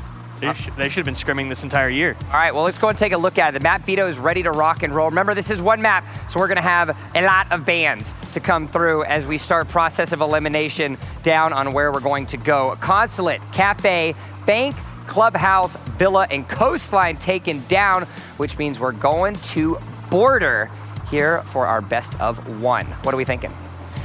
Well, I think that the Air Force probably wanted to choose this map because they probably fly a lot of drones over places like Border. So, and then the Marines probably guard a lot of actual borders. I am gonna, during this match, have you go to the venue and sit down with Demand to work on your punchlines a little bit. That one was clawing for some air on that one. What about this? Any familiarity with Border on any sense of this one, Sham Shield? I mean, not from me. I think one of the players on the Air Force actually really liked Border. So it'll be interesting to see how they play. This is going to be an interesting match in general. No matter what, where you're playing, it's going to be an interesting match from both teams. The Marines, if the Marines win, it's going to be, an upset for the Air Force, having won last year. And if the Air Force wins, it'll be cool to see the Air Force versus Army again for the 2nd year in a row. Now, we do, of course, everybody knows about the Army versus the Navy rivalry. How do you feel that the Air Force Marines rivalry kind of matches up as far as it goes within the military itself? To be honest, I think just kind of thinking about it, I feel like that's the farthest apart from in terms of competitiveness against each other. If I'm thinking the Marines, it'd probably be Marines and Navy, maybe Marines and Army. Air Force is definitely probably more towards the Army. So the Marines and the Air Force, this is a really interesting match just because it's not your usual like competitive 2-branch kind of rivalry. Yeah, the Air Force doesn't really have a, other branch of the military that they typically just like butt heads with. But just wait until the Space Force arrives. There you go. And that's the direction that we're going to go with this one. Now we're going to space. Elon Musk is going to substitute in for Veli whenever he decides to come back from his Tachanka withdrawals. But in the meanwhile, of course, we have talked a little bit about the Military Gaming League. And what has been your most exciting thing, Sham Shield, seeing the way that the MGL has kind of developed over the last couple years since you guys founded that? I think the most important thing that's ever happened within MGL is when players reach out to us, the co-founders, and really express their gratitude for the community that we're building and the ability to kind of get stuff off of their shoulders and really talk with people that understand them at a very deep level. So I think that's the most important thing. When you talk about esports, I think Rainbow Six Siege and you guys and being here at the U.S. Nationals for both these years is probably the best experience that we have in terms of doing something in the esports. Now, as far as kind of more historical background, the MGL, while it seems like a common sense thing that would exist within the realm of gaming in the inclusion of the military personnel across the United States, where did this come from? Was it just you and your co-founder just sat down one day and was like, you know what, we want to make this happen? What was at the root of this discovery? For me, when I exited the military, I really wanted to somehow stay involved in the military world, and so I was looking at a bunch of nonprofits, and there's plenty of nonprofits that help with military after they get out. And one of the things that I noticed was that there just wasn't one that was created for esports and playing, actual in-tournament playing and stuff like that. So, I went to my co-founder, Daniel, and, I was like, hey, is this something that you think we can pull off? And here we are, two years later. Well, it is certainly finding itself some success as well as creating a fantastic support system and community for various members, both active and non-active military members across the United States. But enough jib jabber, let's get into the action. It is Air Force versus Marines. We're heading to border, and it's time to get the action for Rainbow Six started. That's it for us here at the desk. We're gonna throw it over to the casters. Stokes, Blue, gentlemen, let's make it happen. Thanks very much, Jump. It is time, ladies and gentlemen, to jump into our second matchup of the day for the branch battle. The Air Force is going to take on the Marines. We're heading to border for this battle, same as our last match. We do not have overtime. We do not have draws. But besides that, we are playing a fully competitive match. It's the first to 7 to take the win. Border overall, a pretty small map. It makes for very fast rotations, and that's probably what you're going to see a lot of. A lot of aggressive peaks. Should make for a good time, especially with all that smack talk on the line. This is for bragging rights right now, just to move on to see who can finally face off against the opponent waiting for them after this match. That will be the Army. Buck going to be banned out. Pretty unique ban on border. We don't see too often. We actually saw, I believe, one yesterday on border of Buck being removed. He usually gets removed because his skeleton key is just so damn good at breaking up flooring from underneath, which is required quite often on this map just because the armory lockers is such a regular sight. Got the final ban coming in now after Mir was the first defender ban. Clash will be the final defender ban, meaning that both Echo and Maestro will now be available for play, opening up some very annoying late round play for the defenders if they want to go for it. Apparently that was a target ban, according to their in-game chat as well. Just ban all the shields. Just do that. Monty ban, Clash ban. We're just missing the Blitz. That's all we're missing. That's it. Unless you want to include Fuse, but no one never plays him because Fuse is irrelevant. It's the last resort, you know? You kind of feel bad for the Russians in this game because just all of them are not good. They're just it's not. true, like every one of them right now is out of meta. They nerfed Glass to the ground. It's just there's not a single one of them anymore. It is not too hot. So we are going to have a 6-pick off-rep. Templar moving away from the smoke. 6-picking into the Jaeger. Much more needed operator, honestly, just because there is a lot of throwables on the offense. Plenty of stun grenades as well as frags that could definitely damage a lot of people. And defuse bombs. All right, guys, well, let's get into it. The first round has begun. It's going to be time to see here now what the Marines have to show us on the attack. They'll start out here. The Air Force will jump onto the defense. Still cannot get over that name. I can't. I saw single dads load into the lobby, and I just... What are we doing? They're dancing with the drones. Okay. All right. So... Also, we're in... We're sings first. Yes, we are in customs. We're in customs first round as well. So there's that. Also, Day and Red Widow are having fun with Beezy, so that's a good time. The real question is Beezy still going to run out detention? Wait. A 4-man run out. Oh boy, here we go. Knife fight. Wait, is it? Are we having a knife round to player start model this is out? broken, but yeah. What is going on? Where's the nomad? Okay, so they're gonna put a nomad in the center, folks. This is how you knife fight. Here we go. Starting us off is already 2 kills coming through. Jahui coming out on top, but it trades back and forth on both sides, coming down to the 1 versus 1, and Red Hyperion with the ace to start us off. And the best part is we get every kill on the camera for the ace as well after the round. Nicely done as the Marines claim round number 1 in one of the most interesting ways I've seen. Well, as Thatcher said, a 6-inch blade never loses reception, so it's going to be an ace. Sadly, it wasn't the Thatcher, though. It's going to be the Ash. Ash doesn't have a hitbox, folks. Remember that. That's why he won. That's very true. Didn't even think about that. No hitbox, you can't stab her, dude. My job for all of this military branch battle is to get Blue to laugh as much as possible. I'm still just surprised that happened more than anything. I was like, wait, it just kept getting crazier. It was just an immediate thing. I didn't see them talk about it in the chat or anything. Oh no, they were talking about it on the side. Oh, were they? I missed it then. I was looking at the There's gonna be a knife fight in the valley. I was looking at our other screen that doesn't have the chat on it, so I missed it. All right, well, Air Force not starting off too hot as they get a knife ace by the offense. But they did get a couple of kills. Did come down to 1 versus 1. It would have been a team ace the other way, I believe. I think Beezy was the only one left alive. Yeah, looks like it. So, hey, it was close on both fronts. Almost. So I guess a Marine are better with sharp objects, which is actually kind of scary if you really think about it. Especially with all that, trash talk about eating crayons. Do you really want to trust them with sharp objects? I don't think so. That's very true. I gotta get my shots in when I can. All right, guys. Second round, I guess first real round maybe, getting started here. The Marines do have the 1-0 advantage at the moment, and we're going to see if they can push it even further as they now get ready to attack the second floor for the first time here. Interestingly enough, the Air Force on defense here left the wall soft, the primary site wall. All three of the panels, I should say, actually, were left soft here. And quite a few of the members of the Air Force have poked a couple holes in it as well, so they do look like they might want to fight for control of West Balcony a bit more actively than you'd see your average team doing. Looking at Day on the Zofia, it's going to be an office take here, so good call by the defense to reinforce the triple panel, because they're going to need hard destruction now instead of a sledge or Zofia breaking that open with her lifeline. Plenty of drones in play for the offense as things look actually pretty coordinated. Pretty well put together right now for the Marines, still trying to get some balcony access though.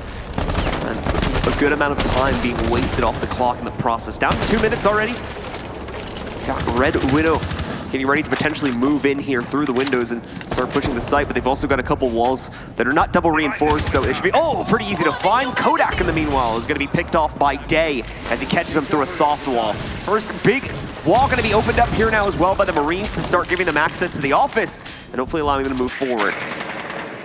Well, drones pour in. I believe there's one man. Yes, it's going to be Beezy inside of offices, currently playing inside of Suicide. Peeks out towards the breach, though. Swings wide and actually gets behind the half wall, behind the monitor, as you guys can see, working his way towards the main hallway.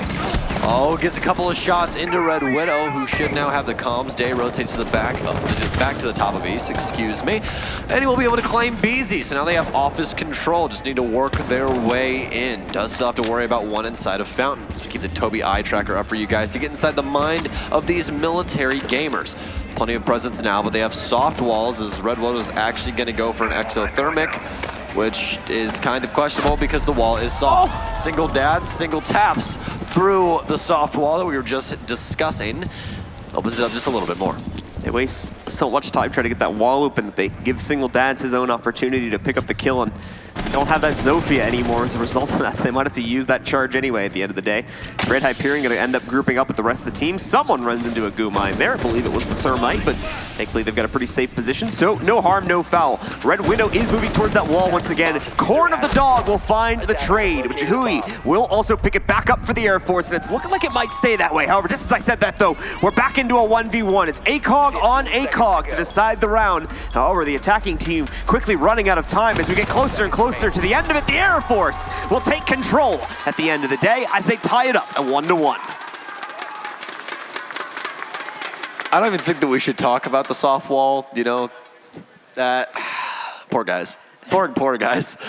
Well, they had soft destruction, didn't use it, tried to use a exothermic charge instead because I'm going to assume that they really didn't even look at the wall. They just assumed that the reinforcements were there because they regularly are there. Normally it is. But they weren't reinforced. Those reinforcements were off in some other pastures. So instead of that, quick dispatch of Day, which was the Zofia, the only soft destruction that they had at the time. So they had to try and go about it another way, which didn't end up working out. Twitch down to the 1 versus 1. You thought they had it, the F2. Such a good weapon, but didn't work out for him in this instance. So 1-1 now after we already had a crazy knife fight and a nice defensive stand by the defense of the Air Force. Defenders, protect your bombs from being defused by So attackers. let's move into the next round here. After a good starting defense, after the chaos that was the first round anyway, after a good starting defense for the Air Force upstairs, they're now going to be able to move downstairs into the usual secondary site of ventilation here. We'll see how they decide to reinforce their play. We do have a cap can pick, which is not pretty, we don't get to see too often, so Templar is going to be jumping on that and giving us a treat for it today. A couple of those EDDs going down primarily to stop the entrance here towards the visa offices, where it seems like Templar is going to be focusing 2 to 3 of those EDDs, and a lot more going over here towards the front entryway and the main stairs connecting points as well. All right, well, still sticking onto the cap can. Something we don't see too often. I was just talking about that. Plenty of trap operators on the field. So Legion as well, which is an operator that has invisible goo mines as opposed to what we were seeing earlier. Kodak, you gotta win those, my man, come on. Knew his eyes were on it. Yeah, we knew his eyes were on it, just, you know, the hand couldn't make it happen. It happens sometimes. Hard hand. Happens to the best of us. That's the good news, though. He can watch the footage back now, and because of this Toby eye tracker, he can blame his hands. He knows for a fact. Well, doesn't have to blame his hands that time because he's going to rip Day's head off and then dumps right back into the eastern stairwell. Corner of the dog, hot on his trail, but Kodak evacuates the area. He already got what he wanted, and that was an early kill. Marines now have to try and do something with the rest of the pieces that they have at their disposal. Do still have the two support players in the likes of Thatcher and Thermite, so they can still get a wall open with these two. Thermite specifically used on those hard reinforced walls. This is where they put those big metal plates up on the wall. We call that hard walls as opposed to soft walls, like that soft flooring that we just saw broken by the sledgehammer. Those are walls that you can shoot through as opposed to what is currently behind Red Hyperion that he just passed, which is a reinforced wall for those that are a little bit newer to the game. And those who are newer to the game should also know Red Hyperion is dead. He's been shot in the head by Single Dads. Single Dads keeping things strong here for the Air Force on defense right now. Mednev just busted up the wall outside of CCTV, looking forward to move in just a second as well. And hopefully take some of that CCTV control, and then eventually what would normally be the armory site away. They do need to get the upstairs control though due to the potential top-down play and the ease of access to the actual site that this will give them. It'll only be a 1-for-1 exchange though. Corn of the Dog and Kodak trade blows. Single Dads moves in for some of the cleanup here as he takes out one of the two players, trying to push into armory. Second one's giving him a bit of trouble though, so he's gonna have to fall back. Single Dads with the pre-fire through the wall of Mini. Moves back towards box now as it's going to be the last kill going to Kodak, and Air Force starting to warm up. Air Force looking good here now. First two rounds going off without issue. Obviously, the round that they've lost being the fun that we had on round number 1 with the knife round, the run out from everybody. But since then, it's been all domination from the Air Force here on this defense. Clean sweep on the first two sites. But this third one is where it's going to get a bit more tricky. They'll have to move into customs. So these move out of the more meta sites and into the ones that are played a lot less commonly and a lot less in general, just due to the fact that we see a bit of trading happening between the defenders and the attackers in your average match. Well, 6th pick coming in now as Red Hyperion shifts back over to the Nomad. I don't know if we're going to have as much fun as we did earlier with this air jab, but we might. Could have another knife fight, just because the Marines want to win another round. Could help them out. But jumping back down to customs as the site triangle is completed by the defense. And they don't want to go to tellers. Both of these sites not the best in the map, but you kind of have to pick your poison between the two. A lot of teams going towards customs just because the verticality is just a little bit easier to hold on to.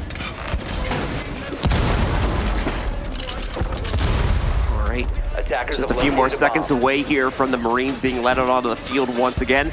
The Air Force already set up and ready to defend it. Just a few more of those reinforcements going down. Beezy specifically putting up a couple of the walls over here.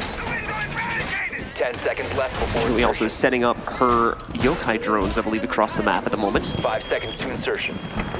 There we go. There's the second one. First one, I believe, has already been set up in interrogations. The second one is going to be out here, just in the main lobby to watch. So maybe not, just to watch the crossroads here.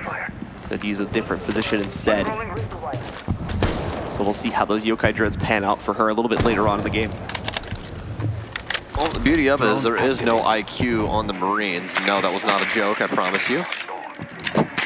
But all those cameras should be able to stay up, as well as Kodak should be able to stay safe, just because nobody's going to be able to keep a beat on him with that ERC-7 backpack. He should have free reign unless somebody cuts off one of his rotations.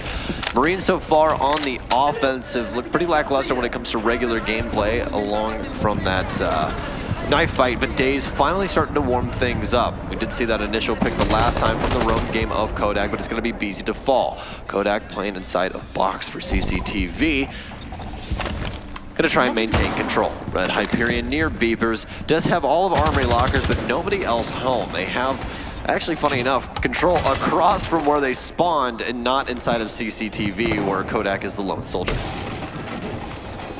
Kodak's stuck in this corner, waiting for something to roll his way. At the moment, Marines being a little bit passive, and there's good reason behind that too. Oh, they know that Air Force wants to hunt for kills as well, and they've just found one after Marines get success on an entry. Single Dad strikes right back on the dock to bring it back down to a 3 versus 4. Air Force still behind at the moment, but remember, on defense here, they've got a bit more room to work with. Potentially get away with a bit against the Marines as well. Sadly enough, it is going to be Mednev that dies from the Marines. He's the biggest amount of soft destruction that they have, and since they're trying to go for that vertical play now, definitely could have used him instead of having to do a lot of this work with breaching charges. Red Widow needs to move away from that breaching charge because they are dangerous. They do damage, and if he stands on top of it, it'll more than likely kill him. Jihui once again, just going to be moving in to potentially check out. Got to be careful, that top-down play. Holes in the sight. Going to cause problems here. We are coming down to the last minute of play as well. Red Hyperion still hunting for Jihui and some of the others that are hanging out here in the site for Air Force. Red Widow is going to be able to spot at least one hiding out near jail. That's Jihui, I believe, on the Echo getting spotted out. So they know that she's hiding out once again back over here in the interrogation corner. Whether someone can actually get that angle locked down, though, is still yet to be seen. Day finally ends up getting the better of Single Dads and is able to take him out. Still 2 more to find, and only 30 seconds to eliminate them. Oh, a tight angle Templar takes with the cap can, that 9x19, not doing him any favors. A lot of hot marks coming out from Metal Hallway. Day with the pre-fire takes him down. It's all left up to Jihui. It's time for her to stand up. It's right now. Playing inside of stock. They know where she is now. Another pre-fire. She takes down one. Can she get the second? No, it's gonna be plenty of damage, but Red Hyperion wins it out. She thought that there was not gonna be a repeat, but Red Hyperion comes back for the fight and wins it out.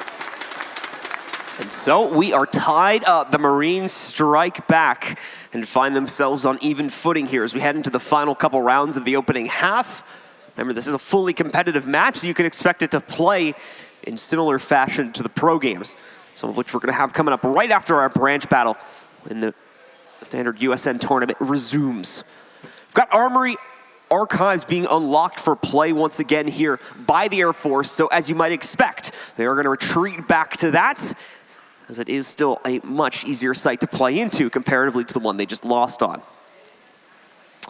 So Mednev 6 picking away from the sledges, which is that operator we saw die pretty early on in the last round, over to Capitao. Capitao, actually our only visually impaired operator in the inside of the entire game. Fun fact.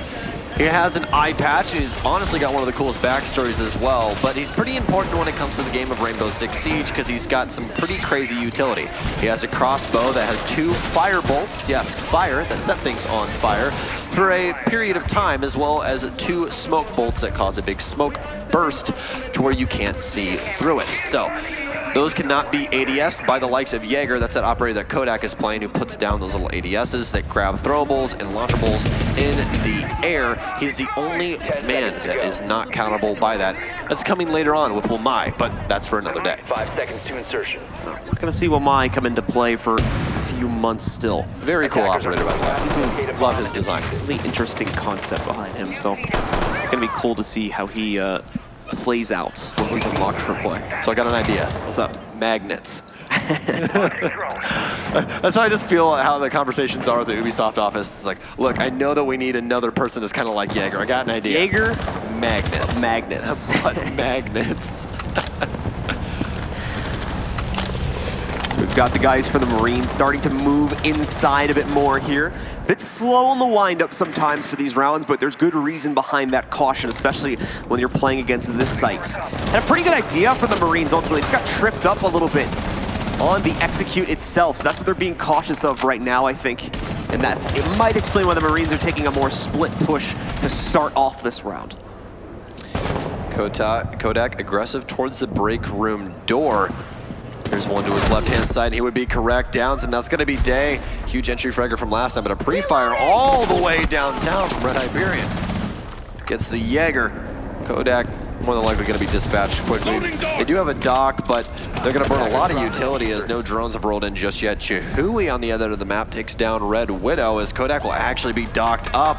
Oh no, he gets Mednev on the double kill. Some very supportive play from Air Force, never leaving a man behind. The Air Force now, just 2 more Marines to eliminate for this round, and they'll take the lead once again. along with a potential edge to be taken if they can close out the final round as well, since they'll be able to go back to ventilation after this 2. Final 2 on the Marines grouping up. Corner the Dog is going to be able to find one of the still remaining Air Force members as Kodak is finally eliminated just inside of that southern door. Red Hyperion is able to get a second going for his team now. The numbers are slowly evening out, but mind you, the Marines still have a lot of work to do and not necessarily a whole lot of health to get it done with. Oh, pre-fire Corn Dog coming very close to the Valkyrie, but to no avail. Still have plenty of utility to try and get into sight, but no hard destruction as BZ rotates back into lockers from the lockers wall. Everyone, all hands on deck now. Single dads playing near mini as well as Yahui in deep archive. She could definitely be the pillar that they need to hold it down these long angles. Just with that Alda, she can stave off even for quite a while. That's going to be a double for her on the round. She's looking for 3.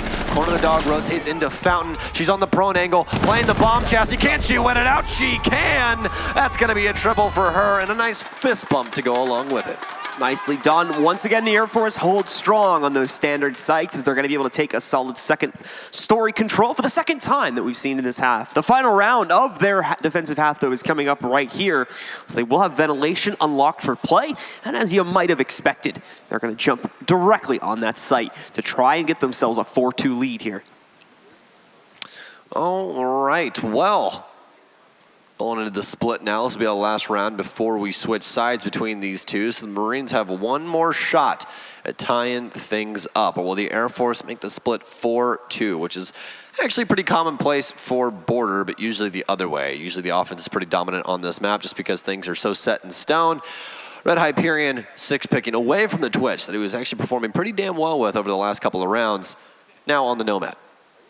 And defuse as many bombs as they can. All right. Like we said before, back down over here to vents. We'll see what exactly the Air Force is going to try to utilize. We still got Templar on that Capcan, sticking with it, seeing if he can trip anyone up. The Marines are well aware of it. We've already seen them taking note of it multiple times, and I don't think we've had anyone majorly get tripped up by an EDD just yet, but you really only need that one time to make it work and make it worth the price of admission, so to speak, here. Then bringing the Capcan into play may finally be worth it for you. I don't think you need admission for this place. I think you need a passport because it is a border, you know? Yeah. Yeah, I might need that. It's a good point, actually. Yeah, you got your passport check, you got your customs, there's an armory. I mean, like, typical border, I guess. Maybe it's like the border to an amusement park. You need helicopters. Yeah. Yeah, it's... Do not attempt to board. It's a... Okay, I'm taking this back too. We're going back on topic. You completely forgot about that, didn't you? I wasn't even thinking about this. It's like it's playing right now as well. All right, guys. Well, it's looking like, unfortunately, this round is going to end up being canceled. So we are going to re-host it real quick. It looks like that came at the request of the Marine team, as far as I can tell. So give us just a moment here, folks, and we're going to restart that round as quickly as our admin team should allow it. Well, apparently a little bit of monitor trouble out on the battlefield, so we'll get that handled very, very fast. If you guys didn't know, our admin are the fastest team in the West, since we are on the West Coast. That is true. So we're working on just swapping that out real quick, folks, and figuring out what the issue is, and then we're going to jump back in game as soon as we have the issue resolved. So just stick with us here for a couple of seconds, and we're going to be getting it back into it. But the Air Force has the lead right now after their second runaround has just started, being able to win 2 out of 3 of the rounds, and 2 out of 3 of the sites, on their first runaround of defense, taking control of both Armory, along with winning the ventilation room, unfortunately failing towards interrogation, and as well dropping the interesting opening round that we had that was also on the interrogation site towards customs there. Yeah, that's probably the best way to defend customs I've ever seen. Just go outside and have a knife fight. Yeah, that's the best way to handle it. It's the best way to handle it. Also, I love that the crowd was extremely excited for a monitor swap. I appreciate you guys for that. So that was good. That's some good stuff. And get the thunder sticks going. Got to warm up the arms for the rest of the competition, guys. Come on. We're big fans of high refresh rates. And make sure to do you guys' calisthenics and everything else. Got to warm up. We'll throw it over to the knife round. Why not? Let's show it one more time just to show you guys, if you are just joining us, exactly what happened, because this round was truly incredible. This is how you do it, folks. This is how you do it. Let's watch this chaos unfold. Make sure you keep an eye on Red Hyperion because the guy goes absolutely insane. He's boxing absolutely everyone. He doesn't miss a single knife, folks. Not a single one. Gotta respect the movement, you know? You see how he was like swerving into players? Look at the moves. Just trying to stay out of the POV of everybody. Guys gotta hiding behind them. Guys gotta be from the FGC, 100%. That guy's a knife round aficionado. I mean, we are in the fight dome, so I mean, like, that's true. Hey, maybe he's just shows up here, boxes a little bit. Why not? All right. Well, we do. Looks like we got everybody sitting down once again. So. Should hopefully only be a couple more moments, folks, before we jump back in game. It's looking like that issue has been resolved, so we're just waiting to restart the match itself, which I think that as well is only a couple seconds away. So this match is going to be resuming relatively shortly, and it's time to see, do we get that 3-3? Is Marines going to be able to win this next attack coming up here on more than likely what's going to be ventilation again, or is the Air Force coming into dominating shape to round out their defensive half with a solid 4-2 lead? Let's find out as we're back in game. These Marines have got to hate Templar. That's got to be the most annoying thing in the world, to just continuously have to deal with Kapkan. Like, he's not by any means a broken operator. It's very tolerable. Yeah, but you always forget at the last second to check a door when you go to swing for a gunfight, and then you get blown up for half your health. You're like, oh, well, this is fun. That's exactly what Templar is hoping for, I think, is a couple of these players to just not be checking for it in a rush situation at the end of the round and maybe pick up a kill on that. So I know you just started playing this game like last year, right? Yeah, about the middle of last year. Okay, yeah, so Kapkan, when the game first came out, he was actually the worst operator in the game, like worse than Tachanka. That was because the bolt went through the door frame, so you could see it on the other side. Also, didn't the laser light used to be like way more visible? No, it was absolutely visible, except to people that were colorblind. I feel bad for them because they just get blown up, and they used to just instantly kill you. So, and I was a Kapkan main at the time. I was a silver boy. Heck yeah, a couple of rough months for you then. Yeah, hey, I got real good with the Kapkan. If you got pretty creative with those things and knew how to set them up properly, and just random doorways, you could get like one person around. There you You go. just had your free picks. You would end a game with like 6 kills just from traps. That's me with goo mines. That's why I hate you. Like, you know how many assists I have on average in every game? Yes, I know, because we play. I hate Lesion so much. That operator's so stupid. It's just free assists. I mean, why wouldn't you take it? It's free real estate. It's free real estate. All right, well, we've got the Marines getting ready to start moving forward once again. They've got a little bit of upstairs control on the outside. Haven't moved in to take actual map control just yet, though, but it is looking like they've got the right idea once again. A few players going to try and swarm in over towards Armory and take that control away. They know there's going to be some sort of a roving presence from the Air Force here, and they're right to assume that. We've got a couple players waiting in the wings. Jehui, though, is going to strike first as part of that squad upstairs to defend this. She's going to be able to find Day, knocking the sledge out of play, and again, removing soft destruction potential for the Marines very early on in the round.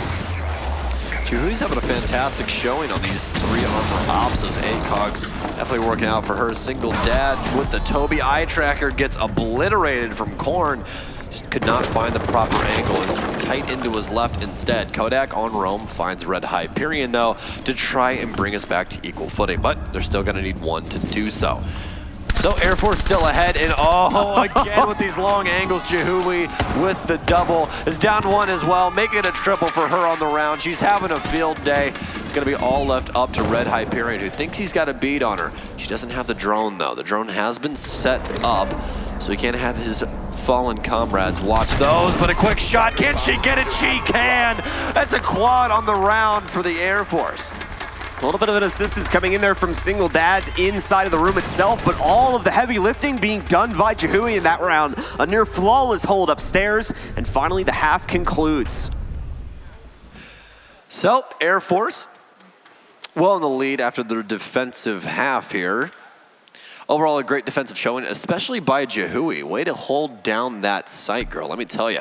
She's going to move on over to the IQ, as apparently she really has an attraction for those ACOGs, and why not? They help out a lot of people. We've seen actually quite a few people in the history of competitive Siege that you give them a 1X, they don't perform that well, you give them an ACOG, and they can make magic happen, and she's definitely making magic happen right now. Mednev switching things on over to the Legion, which IQ will directly counter, so she can definitely help out her Air Force squad with that. We didn't see much IQ usage, if I recall correctly, from the last attacking squad here on the Marines, so it's going to add a little bit more utility into the equation as well for these guys, hopefully, when the execute comes in. God, the sheer amount of fragging power Air Force is bringing is insane. Ash, IQ, Zofia, Twitch, I mean, which gun don't you want, you know? It's the Gunner Squad. It's the Gunner Squad, the Gunnerinis. Here we go. Should be a lot of fun. No more knife fights, apparently. It's all still faces here. Everyone focused in. Marines bringing a little bit of a different lineup as opposed to what we saw in the Air Force. They're not going to be bringing the Maestro like we saw before. We did see the Echo the last round from Jihui, but she kind of rocked both operators on this site. They actually both ended up working out for her at some point. So we are going to have the Mozzie, though, which we did not see too much of by the Air Force. So we've got Air Force moving up quickly towards south balcony doors. So again, the opener from them is going to be pretty much what you'd expect from the average team. Got a couple other players going to start messing around with first floor control too, trying to drone out specifically, get a bit more intel here. What exactly we're going to be looking at. Most of the focus once again is on that standard west balcony, south balcony push in order to just get upstairs control. There's not a whole lot of leveraging you can pull off by having downstairs control on this site, so usually if there is roaming presence, it pulls itself back relatively quickly. Kodak on the Ash, peering in from the south balcony. Pre-fires in through break room wall, but he's not going to find too much. Air Force methodical on their movements. Be calculated as well. Switching out security as well as break room. Already have control of that. It's a key piece to this site. Jihui knows that there's some pressure downstairs. She's trying to hold flank. Assuming that there's a rotate through into the ventilation room, but doesn't seem to be. Jihui again, opening up some more of the windows here. Air Force definitely getting a good amount of control here, but Marines playing a very passive hold at the moment, so not necessarily having any of these fights being lined up in the way that they would have liked. Air Force is also, I believe, still hunting for one roamer downstairs while they're in the process of taking map control, so that may be slowing them down just a tad here as well. Kodak gonna move in, is able to catch out Red Widow, who had chucked out a smoke to try and block access, but only ended up giving himself away by throwing it there. Time to ring some ears. Well, rest of the squad is on site, all except for one. Day is downstairs. BC dispatches Med, and yet another Red Hyperion to fall as well. But it's going to be a trade out from Korn. A little bit too late, though, as both of his teammates have already died. Kodak gets aggressive. Korn of the dog bites the bullet. It's all left up to Day, who is underneath. Gets a Nitro Cell kill for good measure, though. Single dads to pick up the diffuser. Jihui now knows that Day is still downstairs, but rotating towards metal stairs. Day will take down Jihui. Kodak upstairs as well, waiting for the rotation. Claim already set up on metal, so it's more than likely going to be a free rotation for Day all the way to east. But Day hasn't even moved yet, as Kodak makes quick work of Day. And that's going to be it for round 7. The Air Force continuing to dominate as they switch over to the attacking side now with a 5th round going into their control. Just a few more away now from being able to earn their spot in the finals coming up after this against the Army. Overall, great showing by both of these teams in certain instances. We had some good stands by the Marines. Their defense hasn't been the best just yet, but they're still able of making those trades and keeping things close. The Air Force, on the other hand, has been a pretty dominant force on both ends of the spectrum. Their defense in particular just seemed to have that backbone that once those roamers did die, they didn't have too much to worry about. Jihui once again 6-picking, and she's going to go away from the Jackal back to what she played the first time, the IQ. Defenders, protect your bombs from being defused by Bring that back into the play now.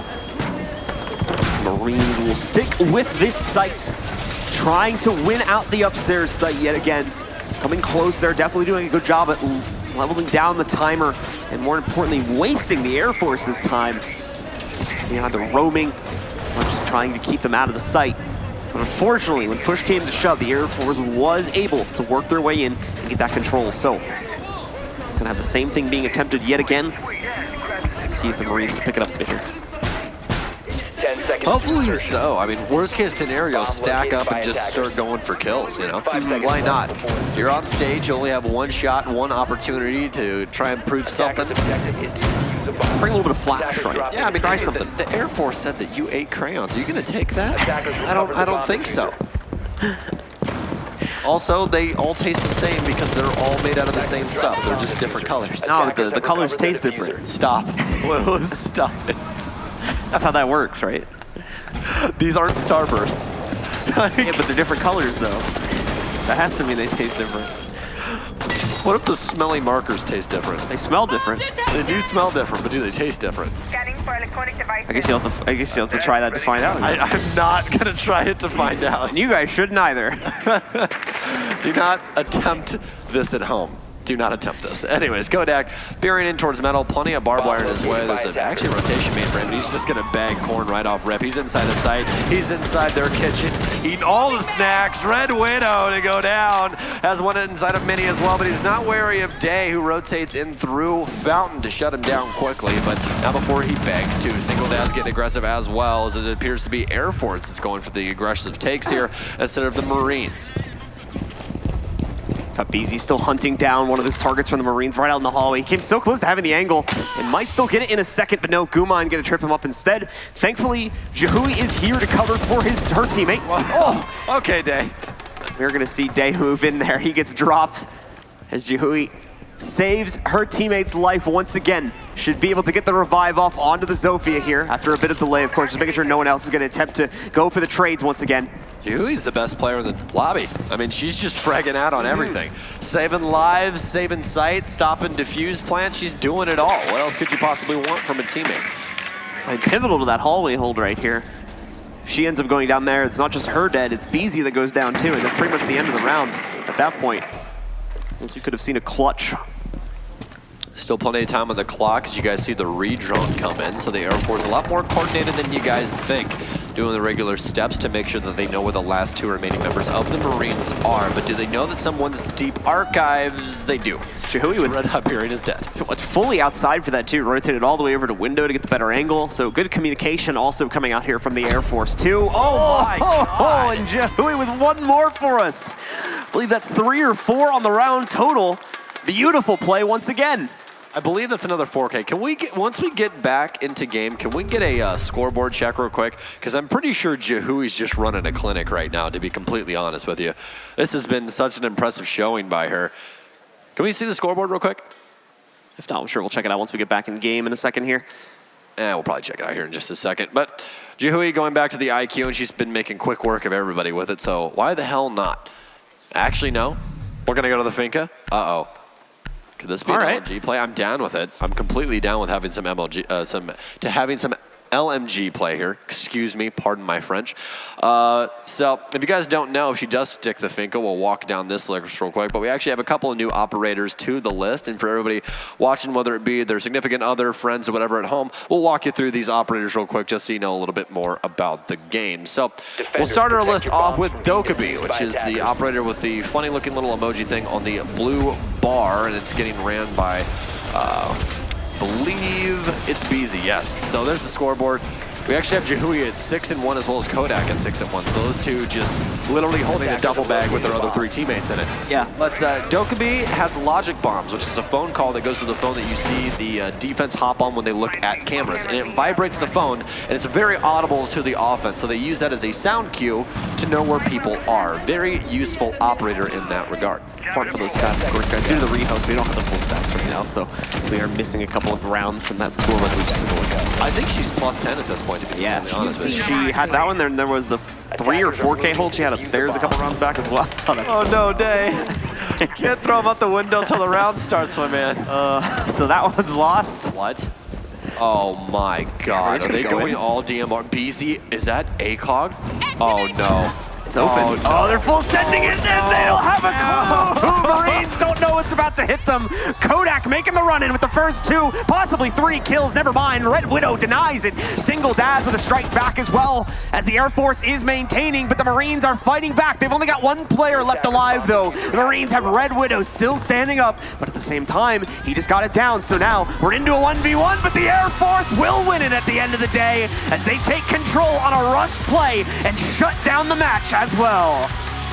Oh, and that's going to be GG going the Air Force's way. What a great showing from everyone, and particularly Chihui. Hopefully, I thought there for just a second they were going to get some Boss G ACOG gameplay. Bikini would have been so very happy about that, but we're not going to get it. Not this time, folks, but we'll see what the future holds. Either way, a great performance coming out from the Air Force roster. They're going to be moving on to the final match coming up after this against the Army. Well, the Marines might want to get better at sitting in chairs. That's all I'm going to say, because the Air Force definitely showed them that they're the best ones when it comes to technology. And indeed, they will take that victory. Moving on, some great performances coming out in that matchup from players like Chihui. What great holds on the defensive side, and even better, really smart attacking plays when it came to those upstairs approaches as well. Good utility usage, for instance, great droning, a lot of positive things to say at the moment about this Air Force team, and that's gonna make our final match really good, because a lot of those we also said about the Air Force team. That's gonna do it for us for now, though, folks. We'll send it down to Jackie one more time to get us ready for that final match and talk to our winners. Thanks, guys. That knife fight, though. So you guys had some strong trash talk. You followed through. You're facing the Army again. What's going through your head? Last year, we weren't expecting much, but this year, we're going to take them down. Okay, confident. So any strategies that you guys are going to put into place? Well, Demand made the mistake of showing me his little binder before the match, so... No, he didn't. He did. There wasn't anything too classified in there, but we know which way they're coming from now. Oh, I cannot wait. Also, you gonna be bringing any props out for the next trash talk sesh? Nah, I didn't bring any, unfortunately. Okay. Well, I'm excited to see what you got to say. Great job. We'll see how you guys do in the finals. All right, I'm gonna send it back to you guys. And just like that, the Air Force is able to have a pretty stunning victory against the Marines. Welcome back, everybody, to the Mountain Dew Amp Game Fuel Analyst Corner. It has been now map 2 of 2 for the semifinals of our military branch battle. I'm joined, of course, by Sham Shield, the co-founder of Military Gaming League, as well as Rams and Veli. I understand that Tachanka made you go AFK, but I'm glad that you decided to come back a little bit. Sorry, I just saw them running in a strip club all the time and whipping out Tachanka. I had to leave for just a second. All right, well, now that we have you back, we can take a little bit of a deeper dive on this game. And I think a common trend, both with Stokes Blue as well as us talking about this during the game at the Analyst Corner, specifically revolved around Chihui and her performances. Oh, Chihui, she was outright nasty. The 4K that she had in round 6, listen, that woman is nasty. Goddess, you should be hitting her up right now. There were some definitely like amazing plays by her specifically.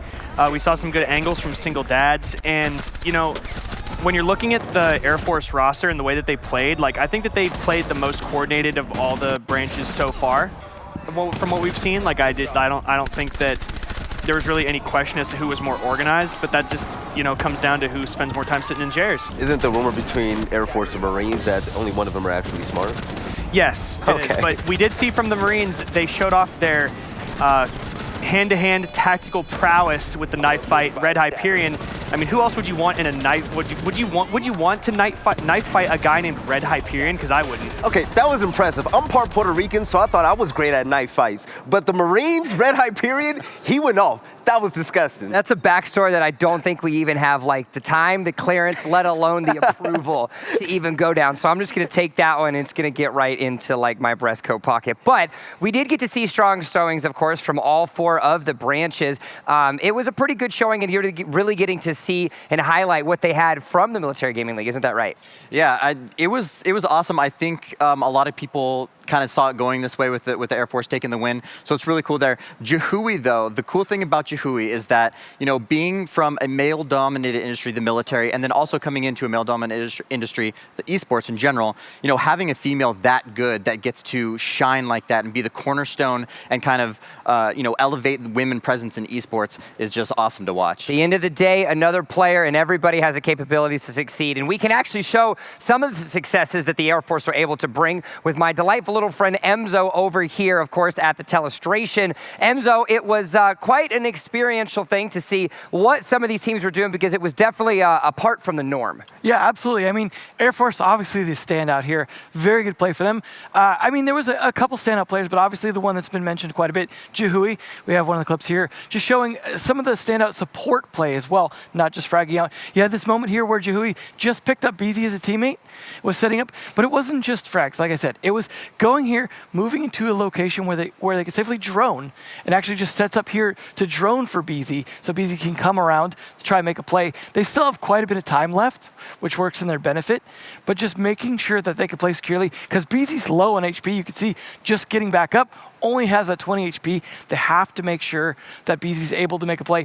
But what's nice here is it's not just setting up BZ. You get Jihui going in to make the play right off of the intel just gathered. So you get the play here, goes and sets up, you know what, I'm gonna move on in, go around to the doorway rather than pushing in, because you got BZ already covering here into Fountain.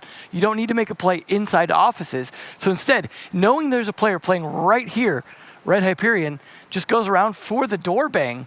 Nice kill comes out from that. And then, of course, you've got Mednev still left alive, but it's not even the two other players that are pushing for it that end up getting the kill. You've got Joey just moving on in to site, doesn't have the diffuser, so just has to support for the kill. Mednev tries to make a play, and he's got that nice angle there. Not much Mednev could do, but it was just great play all around from the Air Force, but definitely stand out from Joey. It was a great thing to see across the board, and of course, we now have found ourselves with 4 branches coming in, and now only 2 of them remain. It is a rematch, of course, that we had from last year's U.S. Nationals. We're going to have the Army and the Air Force. They're going to be tackling it out. We're going to kick ourselves to a quick break, but when we return, it's the finals of the military branch battle. Don't go anywhere. The Rainbow Six U.S. Nationals will be back right after this.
military branch battle, the finals. It is about to begin.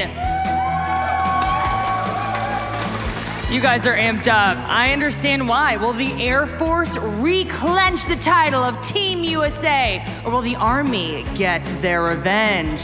Let's see, right? Let's call them out here. We begin with the Air Force.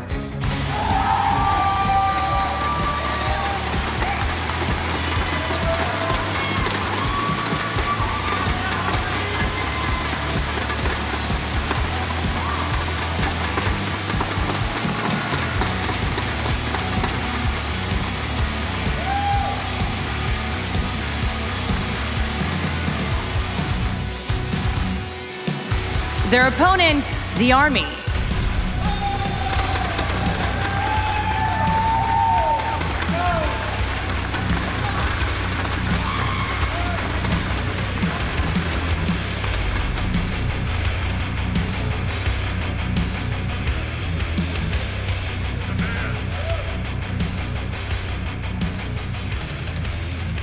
And now let us speak with the in-game leaders. Okay, gentlemen, I thought you were gonna start doing rock, paper, scissors. No, we're not doing that. Okay, so there's a lot of tension here. You guys have seen each other here before. Are you nervous?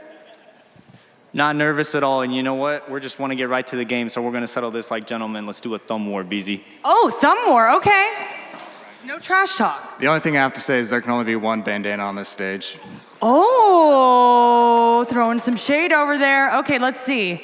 Oh, okay. Oh, he's coming in hot. BZ, you're dead. You're dead, BZ. Oh my goodness. Oh, so much drama playing out here. This is like a wrestling match. I thought we were here for esports. All right, guys, assume your positions. May the best team win. That was pretty nice for trash talk, so we'll take it. All right, guys, I'm excited. Let's see who comes out on top. I'm gonna send it back to the desk. Sometimes it's the battle of the best and the brightest of who can click on heads, and sometimes it's just who has more muscle when it comes to their thumbs. And looks like the Air Force already has themselves an advantage as we find ourselves in the finals of the military branch battle with the Air Force versus the Army.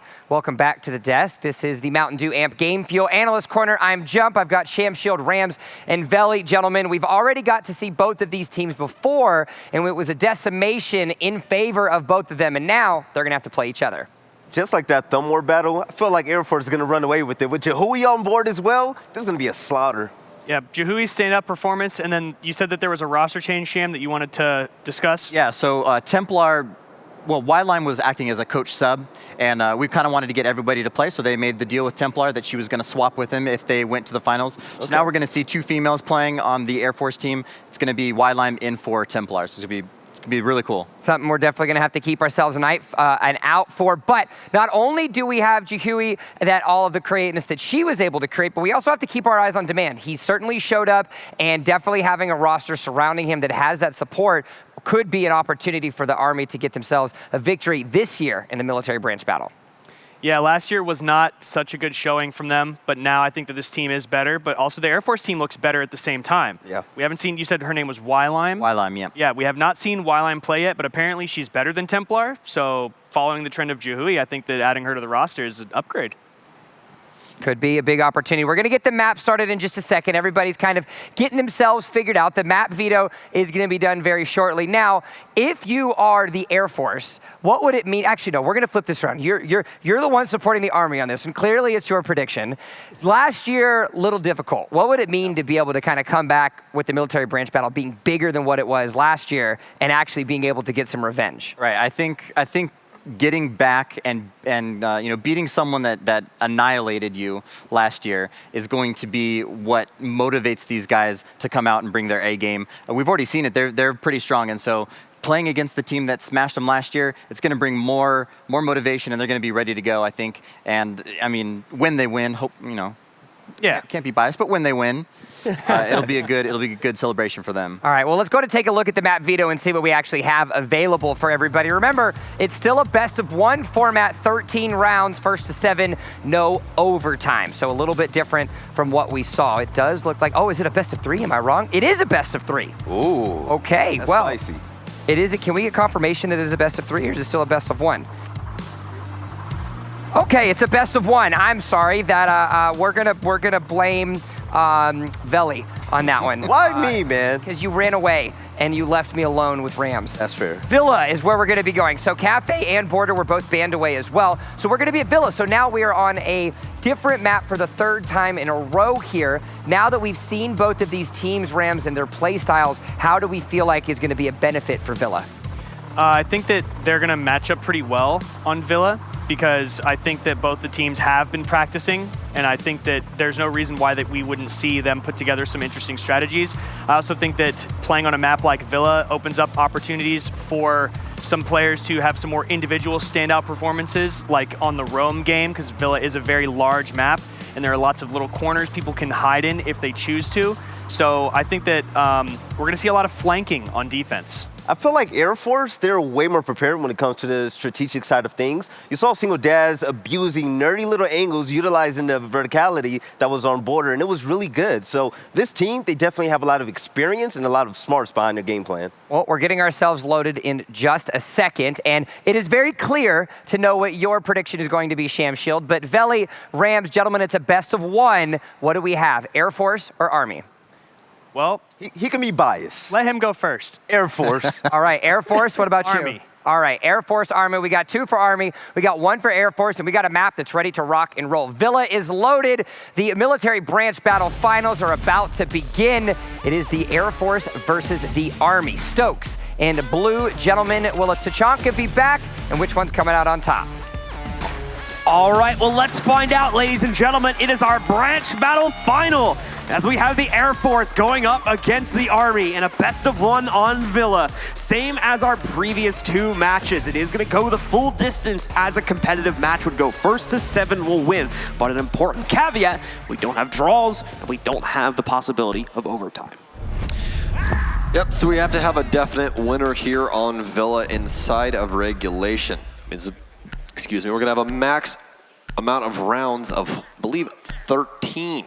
So Jackal banned out, Monty banned out as well, so some good starting bans here, especially for Villa. Monty, an operator that a lot of people despise just because he's very difficult to deal with unless you're very coordinated about it. Air Force also getting rid of Maestro.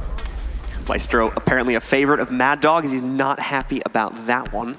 You guys can't see it right now, but we're just going to get some info for the chat. And then our final ban is going to be Echo as well. So that means you've got quite a few dangerous operators left in the pool on the defensive side. The most notable one would be Mira out of that. Thankfully, Mira is not amazingly useful on this map. It's more of a site situational sort of thing. And even then, some of the current meta strategies for her oftentimes don't really work that well. So yeah, it's actually funny how often she gets banned out now, but then when she is available, you sometimes just don't even see her played because people don't have strats for her anymore, you know? She's just so good that she has all of a sudden gotten bad. And this will be one example of that. Yeah, there you go. So you're not going to see too much of her on Villa. There's certain instances where she can be useful, but most of the time, she's just not.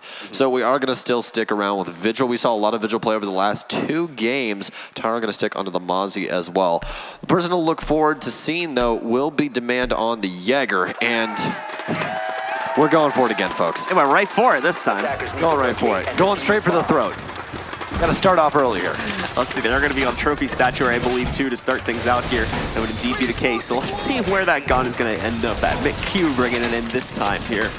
Over on the Army side of things. Didn't get a chance to bring it out on their previous match, so gonna have to try and one-up the Air Force a little bit. Well, where's this LMG going to go? That's the real question, because you gotta put it in the proper instance in order to even try to get a kill here. I'm gonna guess and say that he puts it back of Astro, but nope, not a bad spot. Okay, he's gonna watch bedroom door with it. That's kind of dangerous, a little bit. He is gonna have that half-wall-esque arch in front of him, so he doesn't have to worry too much about incoming fire. They have to hit him practically in the torso and nowhere else. You can't really leg shot him or anything like that. And as we saw last time, McQ2 is pretty quick with it when it comes to reaction time, so he can definitely win out those gunfights. It's BZ in the meantime, who's going to be one of our first Air Force players out on the field. We'll start to, I believe, harass this astronomy window real quick. try and start getting some intel for the Air Force going, and hopefully map control to follow it up in about a minute or so here. As the Air Force takes their time with their droning before really taking any control upstairs. You do have Single Dad's quickly clearing up the first floor, though. He's already moved his way through. I believe he started in mud, so he's cleared about half the map on the first floor here with his teammates potentially doing the rest of it just from their drones. Legion, a very prominent operator on the defense with those goo mines that are invisible practically to the human eye, but when you have an electronics detector like IQ does, they're pretty easy to dispatch. Those are marked by that sensor, and then you're able to shoot them with the pistol that you have access to when you have that electronics detector out. So you guys saw her just perform her duty right there, but quite a bit of wasted time here for the Air Forces. We're actually just going to have BC full send it into Astro, and McQ2 with the Tachanka with an early kill. Mad Dog helps along the line as well. Single Dads falls, and all of a sudden it's Army with a 5-man advantage.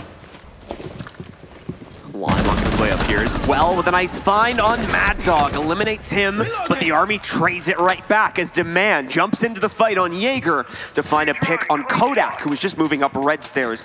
Down to just the Thermite along with a Nomad now for the Air Force here. Why Lime? Gonna have to try and move in with the Nomad, and we'll see if they can get any sort of control. Problem is, though, that Goo Mine is gonna act as a signal for Demand. Gets an easy kill on that one, and Taro finishes things off. Army claims round number 1. Army is not messing around, and I just noticed something, Blue. One of our Army players actually has a Blackbeard tattoo on his forearm. Oh, really? Yeah, it's pretty cool. It's cool. And really resident of, or remnant of Zeronic. Yeah, I was about to mention Zeronic, he's got it in his hand. Mm-hmm. So he's got like a full Valkyrie tattoo as well on one of his there's sleeves. so many people that are Blackbeard mains. You guys need to stop it. What are you doing? I mean, he's a good operator. You need to stop it. I don't play him that much. I only play him when the going gets rough, you know, if it's like 1-3 or something like that. I cannot put any respect on the name of a Blackbeard main, and that comes from an Ash main. It's like you're gonna lose anyway. Why not? Like, Ash Jaeger gang. You know what it's all about, all right? We're all about having no brain and having all aim. I don't believe in like these like banned operators that are like, you know, like banned quote unquote operators. Well, I mean, no, they're not. It's just like when you see it's like BM to play. Yeah, it is. Right? You know? I don't subscribe to that. I'm here to win. Yeah, you sound. That's what everyone says when they play Blitz too. There's like, okay, I don't go that far. You didn't want to play. Yeah, exactly. You don't subscribe to that idea, but I say mainly because I can't actually kill anything with that hip fire. I look, I have been destroyed by Blitz players before, but I cannot play a shield to save my life. I just can't do it. I can't do that hip fire. Like, same with I'm the same thing. I'm gonna miss every single shot. The ADS time is so garbage. Yeah. Terrible.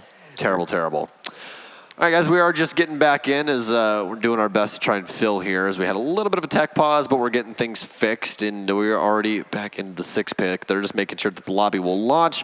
After that, McQ2 6-picking away from the Vigil over to the Ella, an operator that we haven't seen too much of in recent history because of her nerfs, but she's starting to come back a little bit. People liking those Gershmont mines just because they make your gunfights so dang easy. He's gonna fulfill relatively the same role here, though, with that operator as the one that he was 6-picked from, so not much of a change in that department. Still take up positions, aggro positions this is, kind of be one of the first players to take fights here. So it's gonna be over in Aviation Games again. Army did come very close.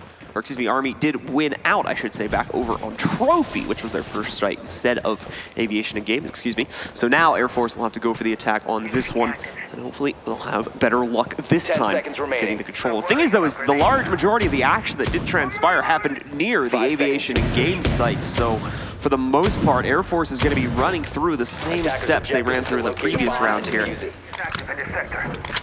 All right, well, Phantom not going to be adjusting where that Valk cam landed. Instead, he's like, okay, stick it to the table, move on with my day.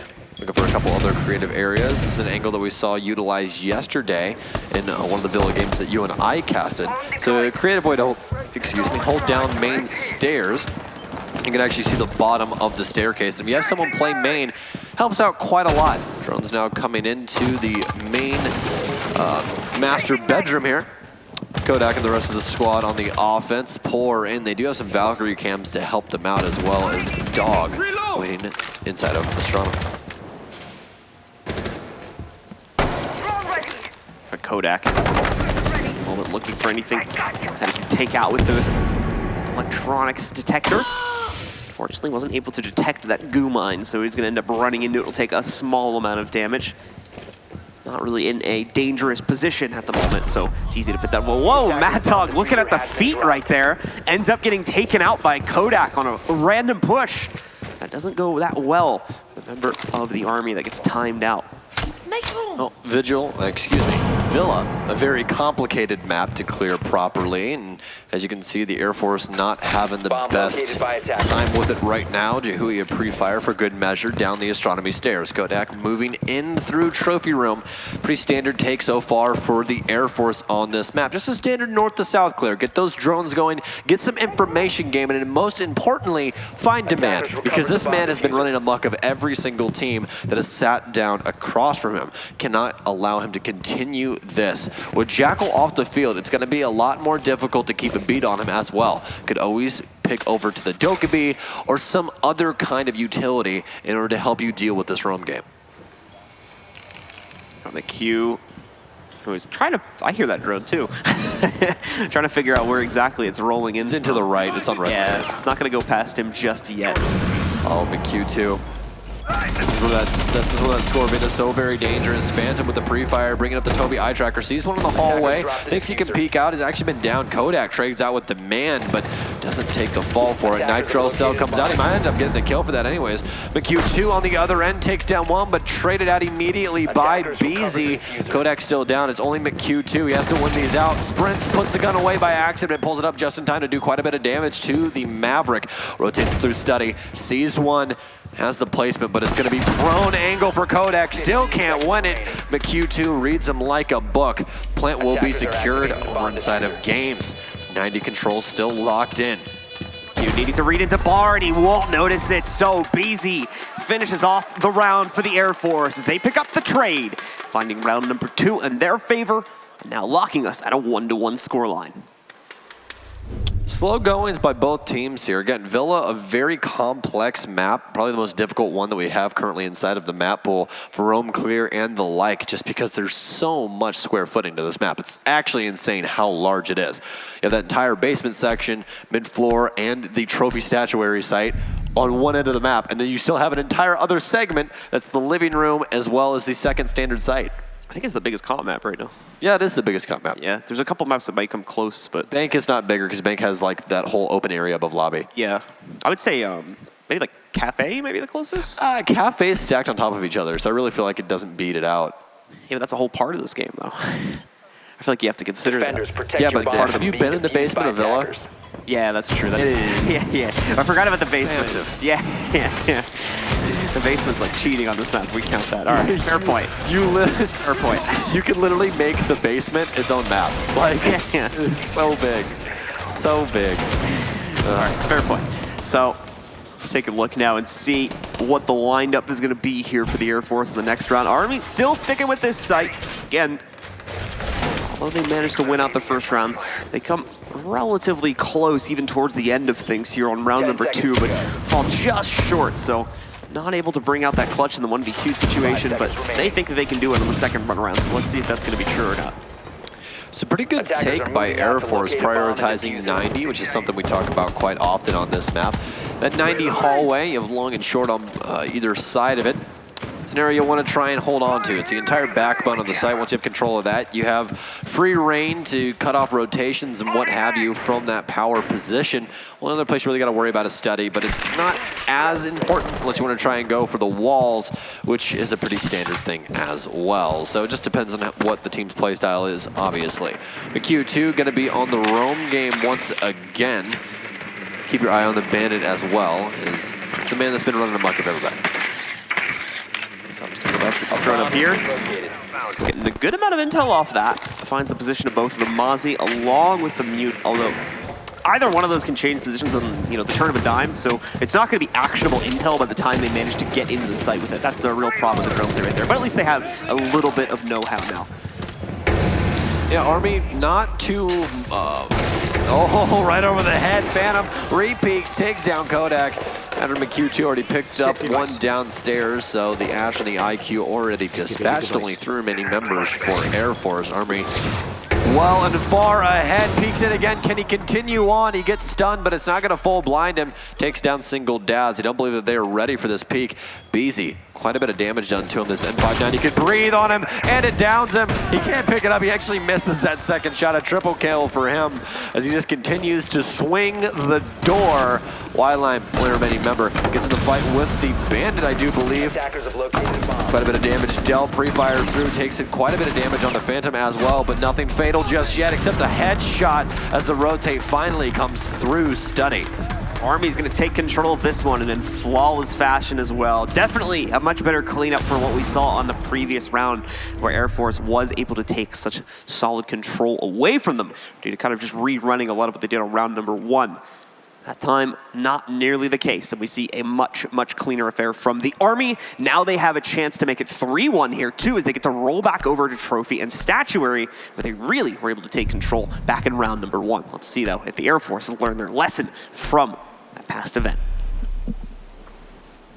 Roam game so far has been working out pretty dang well for Army. They made a pretty good stance on the site last round, though. Phantom in particular, head pointing that. A little bit of over-peeking into Study, but hey, sometimes that stuff works out for you, because apparently no one thought he was going to do it again until the very last moment when somebody had just a little bit too low of HP in order to take yet another fight with that shotgun. So, rolling around into round 4, Air Force might want to play a little bit tighter knit when it comes to this. Oh, we're going to have an extended hold here by the Army. So full horizontal hold of the upstairs as reinforcements go down inside of Aviation and Games. Going to assume that they are going to reinforce 90 as well. Yep, there is going to be a panel on Gun Vault. So this is going to be all hands on deck for Air Force. They're going to need a lot of information to make this take work, because there's probably going to be a lot of adjustment needed. It's either going to be, hey, we go for a full take inside of Master and just try and go straight to side as quickly as possible, or go for the full roam clear. Yeah, looking pretty similar to what we had on the setup from the Army back in round number 1 right now. So, is it broken? Don't fix it. They're going to try the same thing yet again here. Kodak going to actually work on first floor control first. These steps directly above the basement. Ooh, good spot to drone here too, as long as he doesn't get picked off due to that close proximity to the window. He notices though, almost actually has the Jaeger accidentally run into him, but not going to happen there. Kodak, however, will still scare the Jaeger away and further into the basement for a later fight.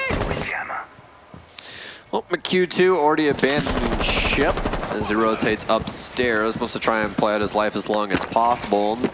Probably a good idea for your roam game. Want to try and waste as much time. You already think that you're downstairs, rotate somewhere else, maybe get a free pick, or try and waste even more time if it is possible. Chewy's making her way up the staircase right now. Actually, no, she's outside on the balcony, rotates back in. A little bit of damage dealt to her now.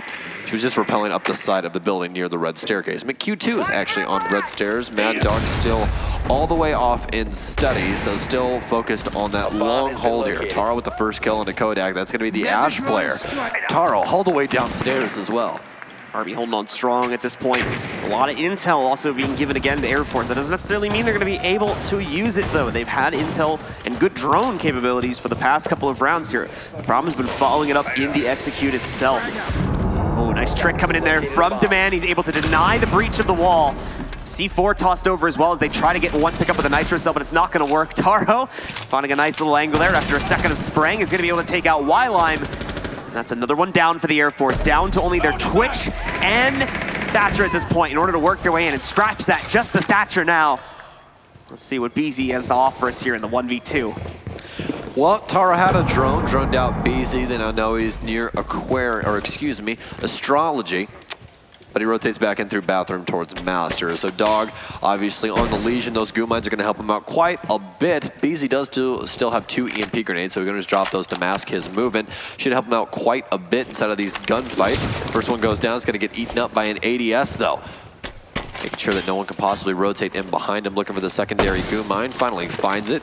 Oh, remembers that there's an ADS, switches away from the EMP quickly enough to not have it thrown. Nice shots, but it's going to be a double swing from the Army, and Mad Dog with the kill. The Army continues to hold on, continues to carry a strong foot forward here on the defensive side of Villa, looking ever more likely that they might just be able to sweep this final. That's not what we want. I want the Air Force to get into this too, so let's see what they're going to be able to bring to it. Here's the other issue that's going to start to pop up for the Army. For the first time, they've been stretched a little bit too thin here on their defensive sites. Finally, for the first time, both of the upstairs sites are locked, so now they've got to go downstairs into kitchen, it seemed by their choice. So a little bit of a different play style needs to be used by the Air Force, but it should also be a little bit easier to get access this time. We'll see if that holds true over the next few minutes here.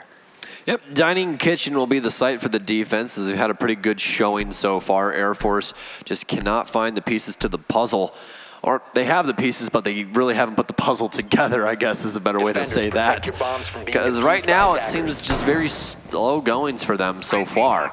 Just need a little bit of a better roam and clear to start things off, because Demand and the rest of the squad have really been walking away with things, specifically Taro. Currently top fragging right now. Had a pretty good roam game that last round with the Mozzie. We saw him downstairs in kitchen, doing quite a bit of work. Setup nearly complete here though for the Army guys. And that is going to mean that we'll have Air Force out onto the field in just a second. 2 here. Setup though, quite a bit of presence upstairs, quite like it's been saying in the pre-round.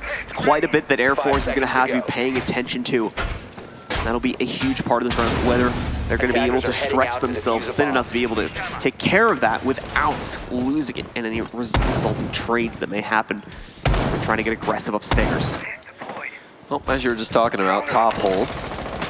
Rocking the mute Mozzie combos they have for the last couple rounds, but it seems like it might be a full-on force here from the Air Force. Up through pantry, but they already had a goo mine on it, so Army recognizing out early on that, hey, that we have somebody on our pantry staircase, and it's going to be Kodak. You only have 2 mines early on, but as the time continues on down, you continue to get more goo mines. You can see the meter continues to go up and up and up on that Legion, and Mad Dog continues to go up and up in kills as Kodak tries to rush in through pantry, but to no avail. Not going to work out there. Wildline will move upstairs here and group up with the Twitch as they're going to try and move in and take master bedroom control. And swing into the site from that point forward. 2 minutes left here. Well, again, just so much work that the Air Force is going to have to find themselves doing. Army, in the meantime, while picking up yet another kill. McHugh2 on the other side of the map, over towards the front entrance, finds himself a pick. Brings the Air Force down to 3. Single Dads is going to run into a goo mine, and he does have the Legion, but he wins the fight. Thought for sure it would have been a dead man at the hands of Phantom there, but he can't win it out. Single Dads always win it out, John. You got to remember that. Quick fire back and forth, but it's going to be the trade game, and Mad Dog brings it out on top for the Army. Air Force knocked down to just 1 lone man. It's Beezy, so there can only be 1 man with a headband on the stage, and it seems like he's the man for the job right now. Needs to make his presence known somewhere with a pick, but it's slow going so far. Minute and 15 seconds on the clock, plenty of time, could possibly redrone. Also has EMP grenades still inside of his pocket. Looking for those Legion mines, because once again, longer Mad Dog stays alive, the more potent he is. Demand waiting with open arms, and he gets it. Army with round 5. Army scoreline looking a lot like their opening match right now versus the Navy. This is a dominant performance coming off of that defensive side. The cheers coming in for them now too, for the crowd. They're getting closer and closer. Look, they're even cheering it on from up on the stage too. Army really feeling it right now as they get closer and closer to a win here. Most importantly, closer to the end of this half. This is their final round on the defensive side. All right, well, a little bit of a shift in lineup here for the offense. Single Dads on the Thatcher this time around instead of the Twitch. This is going to be our last round before switching sides, and actually this is a good quote that I heard yesterday that we ended up getting from Slash that Parker had said, which is 5-1 on Villa, not the worst split in the world. Like, the game can obviously still continue on, but it's that mental reset that you have to have, because you know, hey, we're going into defense, it's Villa, it's heavily defender-sided, you just have to work with what you got. But when you look up at that number and go, okay, it's 5-1, that's where things start to get very troubling.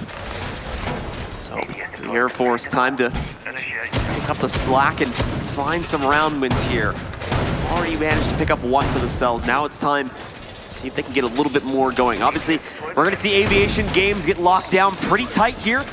So it'll be just as challenging as it's been the other few times they've attempted it. Operator lineup for the Air Force looking pretty similar here too, so not much change up in that department. They are bringing a Maverick to the table though, which I don't believe we had that previously, so we do still have some changes they're looking to put into shape. Hopefully finally net them another attacking round just at the end of the half. All right, well, starting defense for Army.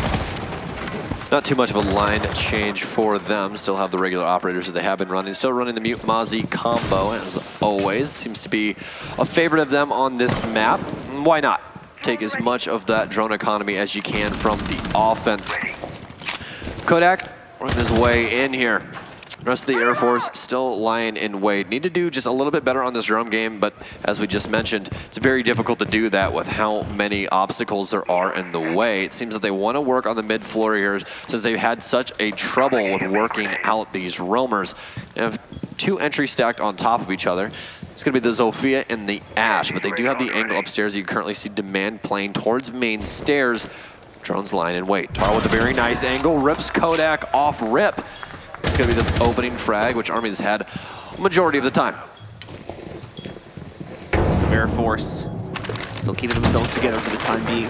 Gotta be very careful with that top-down play, though. Army nearly was able to get themselves a second kill just a few seconds ago because they were walking into those angles. The Air Force almost a little too scared at this point, though. And with a minute and a half left, they've got a lot of work to do. And a lot of the emphasis for this is going to be on Beezy, who will fail. McHugh takes him down upon trying to push up red stairs. This becomes a very one-dimensional push now as a result of that death. You only have the study plate. Now, the good news is they were successfully able to get the wall open. We didn't have any tricking coming out from the Bandit on the Army side, or if there was, it didn't work out. But we still have the massive numbers advantage, ultimately, and that's what the Army is leveraging now. Just picking up a Nitro Cell kill. Gonna go for a second one, although thrown just a tad too far to the backside here. Overwhelmed a second later here as well. Phantom will find himself dead on the ground. Jahui moving in. That'll be a second kill for her on the round as she takes out Demand. One of the highlights for the Army, but look at this. Mad Dog trying to flank, but he's got a Claymore in his way. No longer, though. Takes care of it. Pushes forward, looking for the shutdown. Taro comes in for it. He finds the first. They find that second Claymore. They don't immediately claim the kill, though. Jahui trying to go down fighting will eventually be taken out by McHugh, and that will be another round for the Army. All right, well, we're switching sides now as the Army runs up 5 rounds on the defensive half. But as we told you, that's just kind of how Villa goes. So Air Force still inside of this fight to see if they have what it takes to run it back on this defensive side. The only issue is now is that they have one chance for a mistake. If they make that mistake, then it's going to be match point for the Army, and that's where you can't have any more slip-ups. Kodak going to jump over to the Jaeger. That's the guy that was playing Ash the entire time on the offensive side. So just a couple of seconds left here to see if anybody wants to go for a 6-pick. So you now switch sides, seeing if anybody wants to throw any curveballs into this match, but not looking like it. All 10 lock into their original pick. And we'll get into the round. Attackers need to locate and defuse bombs. Doc going to be picked up by Single Dads, who's had a pretty good showing throughout both of the series so far. Minola packed near the top, and he's going to be the exact same here, but obviously, since that defense of the Army was so strong, they have quite a few more kills. Air Force looking to bring it back. Plenty of trap operators. That seems to be his favorite of a lot of these teams inside of the military branch battle is those trap ops. We've got Ella, as well as we've got Legion. All those two fantastic at slowing down an extremely aggressive offense. And what we saw from the Army, they definitely like to be aggressive. Left before insertion. So just a couple seconds left as you heard the announcer say. And we've got Army coming out onto the table in just a few seconds here. Attackers must There they are. locate and defuse Army the out. bomb. Just 2 rounds is all they need on this attacking side, and the branch battle goes to them. We'll bring our Tobii Eye Tracker up for the opening seconds of this round right now on Single Dads. That blue bubble you're seeing, we did not just start playing Osu while this game is going on. That is his eyes. That's where he's looking on the screen. So keep an eye on that. It's really interesting to watch this, you know. You see them checking things like the timer, the overlays towards the top side of the screen, and you can get a good idea as to what players might have been thinking in certain situations. Promise you this is not Japanese Guitar Hero. Yes. I promise. I promise. Some very cool technology, though. I could never explain to you how it works. It just amazes me that they can actually track your eyes even with glasses on. Like the man has glasses on right now. It's crazy that they have the ability to do that, and it works so dang well. Drones rotating in now for Army to clear out the top floor. Demand working his way into Astronomy. As he rotates over through Statuary now. There's no presence towards this side of the map. The Air Force seems to play a much more passive defense and really just holds the things that are necessary, like 90 as well as Study. Man starting to wrap around. Eyes in the crosshair the whole time, not getting distracted. Gonna continue to move down. Let his teammates start to take control of 90. McHugh spots someone, definitely has an idea that he has one around the corner, but still ends up on the losing end of the duel. Doesn't die, but nearly did, going down to just about 5 to 10 HP.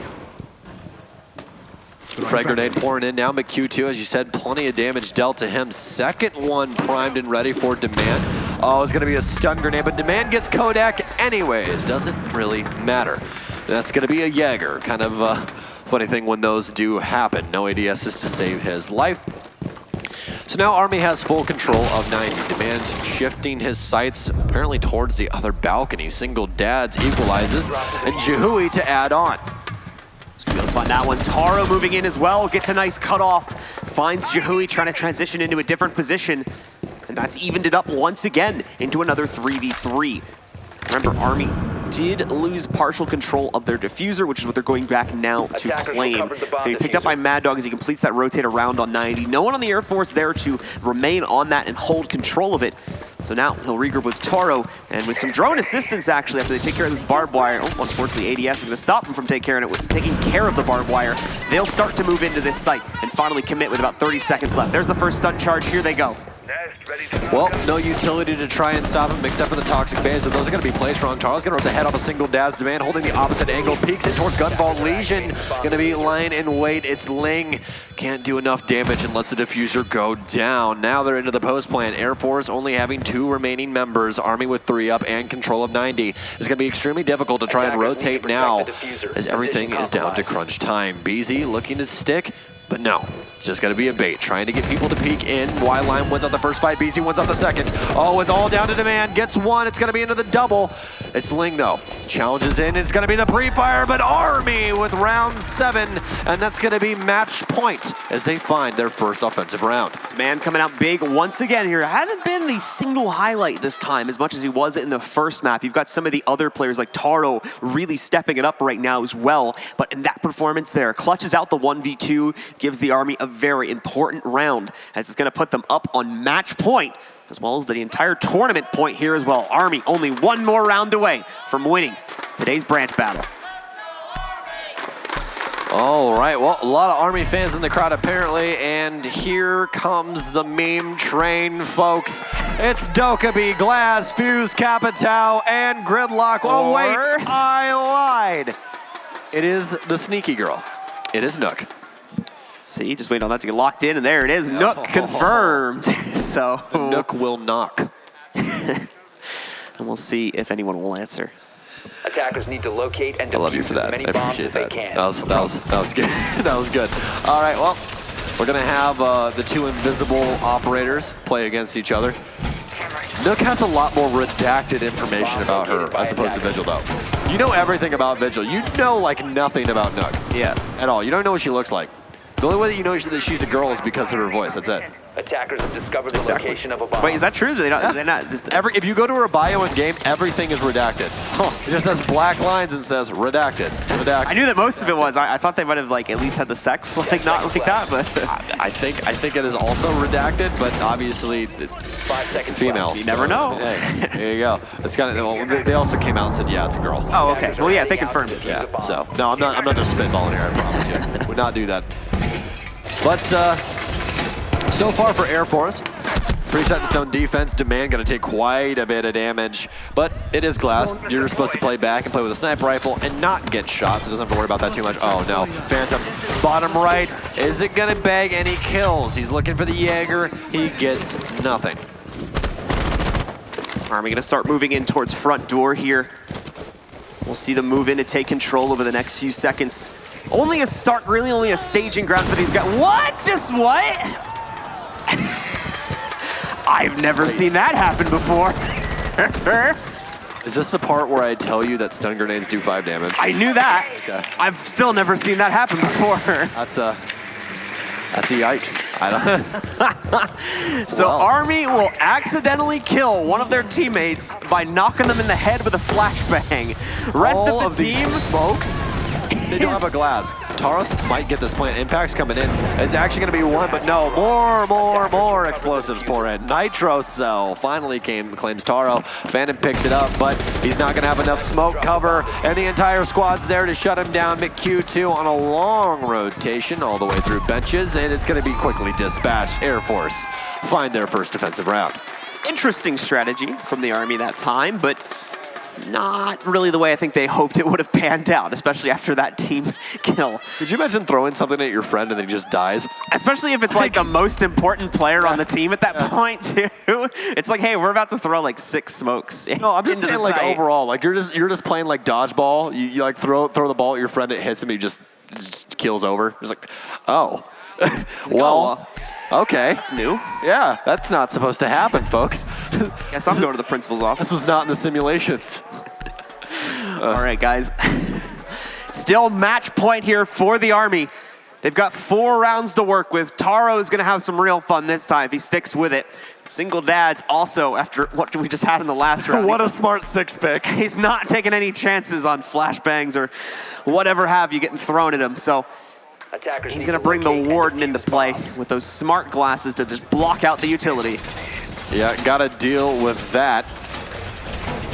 Gonna have to deal with that. And since Warden has recently gotten a little bit lighter, he's a 2 armor 2 speed instead of a 3 armor what he used to be, has a lot more freedom of movement, and it'll definitely help him out against people like Taro, who are more than likely going to be his direct combatant, since obviously Blitz has a massive stun grenade taped to his shield that he gets to activate whenever he wants. It does have a cooldown timer that's been extended recently, but if you guys need to know anything about Warden, it's that none of that matters when it comes to him. He has special glasses that makes it to where he is not affected by stun grenades, very similar to Ying, if you know how she works. Also allows him to see through smoke. Yes. He is the glass of defense, but he can move through it while he has them on as well. Yeah, he's got the ability to move, but it's time limited. That's the other key thing, where his glasses just works whenever you use it. So we got the team that are going to be swinging in quickly on the study. We have moved over towards Trophy and Statuary in case you missed the site swap from the last round. So there shouldn't be much of a threat to these guys as they move in, but they're going to be safe anyway. Taro leads the charge with the shield, and the rest of the team is going to be falling just a couple steps behind. I think they're all together on this too. They've got 1 person off on their own, but I believe that's it. Taro is going to get stimmed. He's coming in. Stops for a second here outside of Trophy. Does also spot a player. No one is watching this. So Taro runs right up and finds a free kill onto Lime. Single Dad is going to be the next to fall at the hands of McHugh, but Kodak and Jahui trade those kills out. Mad Dog, though, helping out Taro a little bit here, is going to find the frag on Beezy as it rappels down into the site to help out. Demand reads it like a book. Nose coming bathroom. Jahui takes down Mad Dog finally. Taro not very much HP. You can shoot this man's hitbox while his shield is in front of him. You just got to shoot him in the shoulders. Taro going for the plant now. No one there to try and stop. No Nitro Cell in the hands of Jahui either, so the plant will be confirmed. Down into the 2v2, and this is where things are going to get dicey. Air Force not very much HP, and when it comes to an SMG-11 and a shield, you're not going to have a good time. Pouring frag grenades in to try and waste time now is Demand. He's doing a pretty bang-up job of it. Going to take a long angle. He sees one move across, dances right on the tail, but no, it's going to be Kodak to win it out. Now a very low HP Taro on Blitz. It's a very loud op. Even when he is crouched, you can hear that metal move from anywhere. They got to get on this diffuser now. Does he know that they're there? He can't see the side angle from here. Oh no, can he find it? He can't! And Kodak's gonna defuse. Air Force stays alive. So a miscalculation from our Blitz leads to another round going into the hands of the Air Force. They withstand, they pull off the retake, and they stay in this fight for at least 1 more round. Teammates not happy about Taro after that one, but it's all right. I mean, there's always the next round. Kinda threw it, but that's okay. Like, you know, it happens. I only called him out in all chat a few seconds ago. Yeah, that's okay. I mean, his teammates only kind of told him that he sucked. But that's fine. It's like, Taro, no more fun picks for you. Yeah, you have to play serious. You go back to Gridlock where you belong. Oh man. Well, Army still trying to shut things out, but the issue is now is that Air Force has to complete the site triangle blue. So where do they go? Do they go living room or dining? Well, they're probably going dining, and that's exactly what it's going to be. It's going to be dining room kitchen. That's a site that is a favorite of a lot of teams when it comes to these third site choices. It's usually not your favorite, but it's one you got to get past. Yep, it's usually one that you just gotta kind of get over more than anything at the end of the day. So oftentimes when it's come to this map, some teams have still been pretty good at kitchen and defending this one. Yeah, we actually had some teams yesterday that were first picking this. Yeah, I forget which one it was, but yeah, one team did start on this. I want to say it was Dark Zero. That's what I want to say off rev. Yeah, pretty sure. I also woke up at like 6:30 this morning, so that could completely be false. So yeah. 10 seconds left. We're both on that train right now. We're riding it together. It's all good. 5 seconds remaining. So we've got the Army spawning out here in just a second. Their third match point to try and close this one down. And we will see if they can get the job done finally. Obviously been having a bit of fun these last couple of rounds too. This time, judging from the operator lineup, things look a bit more serious about ending it here and ending it now. Oh, they're going for the rush again. Sophia downstairs with the drone in front of her. Mad Dog. Rotating up the back stairs here. This is going to drop him right in front of the kitchen door to his left-hand side into an area that people call clock because of the big grandfather clock. Nice spot there by the drone. Saves Mad Dog's foot from a lesion mine. Don't want that in there, as you have to go through a full animation to get it out. And also it does damage over time, peaks both of his angles, but so far it's been a pretty good clear for the Army. Finally finding a target. It's going to be over in the living room. That's going to be Jahui. Pre-fires through, but she's already moved to safer pasture. McHugh opening up mudroom window so that he can try to push himself in. Rest of the team also ready to move back up to the first floor here now from those basement stairs and start taking some real map control here. Just under the 2-minute mark, so Army won't be stressed for time at all. That's not a concern just yet, and it's less of a concern now that they've got the opener. McHugh finds Jahui trying to play against him in mud, and that's going to be Army with the 5v4 advantage. About halfway through the round now, as Army has plenty of map control in order to start trying to force themselves onto site. They just need to decide where they want to go. Do you want to go for the vertical control now that you have some players up top, or do you just want to go full horizontal and try and take it through Kitchen? It seems like Kitchen is in the cards for them. Mad Dog with a spam headshot into single dads. The Q2 checking bicycle as well. Phantom tight angle on the ACOG. Tarp seems to be the play. Mad Dog yet again with another headshot. They've reduced the Air Force down to 2 people. It's Y-Line with a nice flick, but immediately gets traded. It's all left up to BZ, but he can't win it. And the Army takes the branch battle this year. Congratulations to the Army, your Branch Battle 2019 champions here at the Rainbow Six US Nationals. Some great fights being put up by them, some great fights put up by the Air Force as well, especially in their opening match. We saw some great play from some of their members like Jahui, but unfortunately not enough for the final. The Army reigns supreme today, and they take the title. Yeah, McHugh, I would say, is the one I'm overall the most impressed with. That Ash Yeager play really propelled his team, as well as Demand coming up big in those clutch moments. Demand definitely having himself quite a few clutch moments. Taro as well. Really consistent play throughout the course of this one. Definitely have to pay attention to his statistics as well at the end of the match. Big congratulations to the Army, and once again, great sportsmanship between these two teams after the match. Overall, a fantastic showing from all of the military branches and a good bit of fun to start off the morning before we get down to the nitty-gritty and serious stuff. But enough from me and you, Blue. Let's toss it down to the stage with Jackie. Thanks so much, guys. Okay, so you lost the Thumb War, but you won the finals. My one question for you, is revenge sweet? Delicious. Great answer. You guys played fantastic. You guys have been doing a great job. So tell me, how are you going to celebrate? Typical military fashion. We'll see if we're here tomorrow. It's Vegas, man. Drinking. I hear you over there. Well, you guys go enjoy. Congratulations again. Our winners for the finals for the military branch. There we go. Standing ovation. Thank you so much, Demand. Yes, I love this crowd. They played fantastic. You guys, if this doesn't get you amped up, I don't know what does. I'm so excited to move into the semis. Gonna send it back to the studio.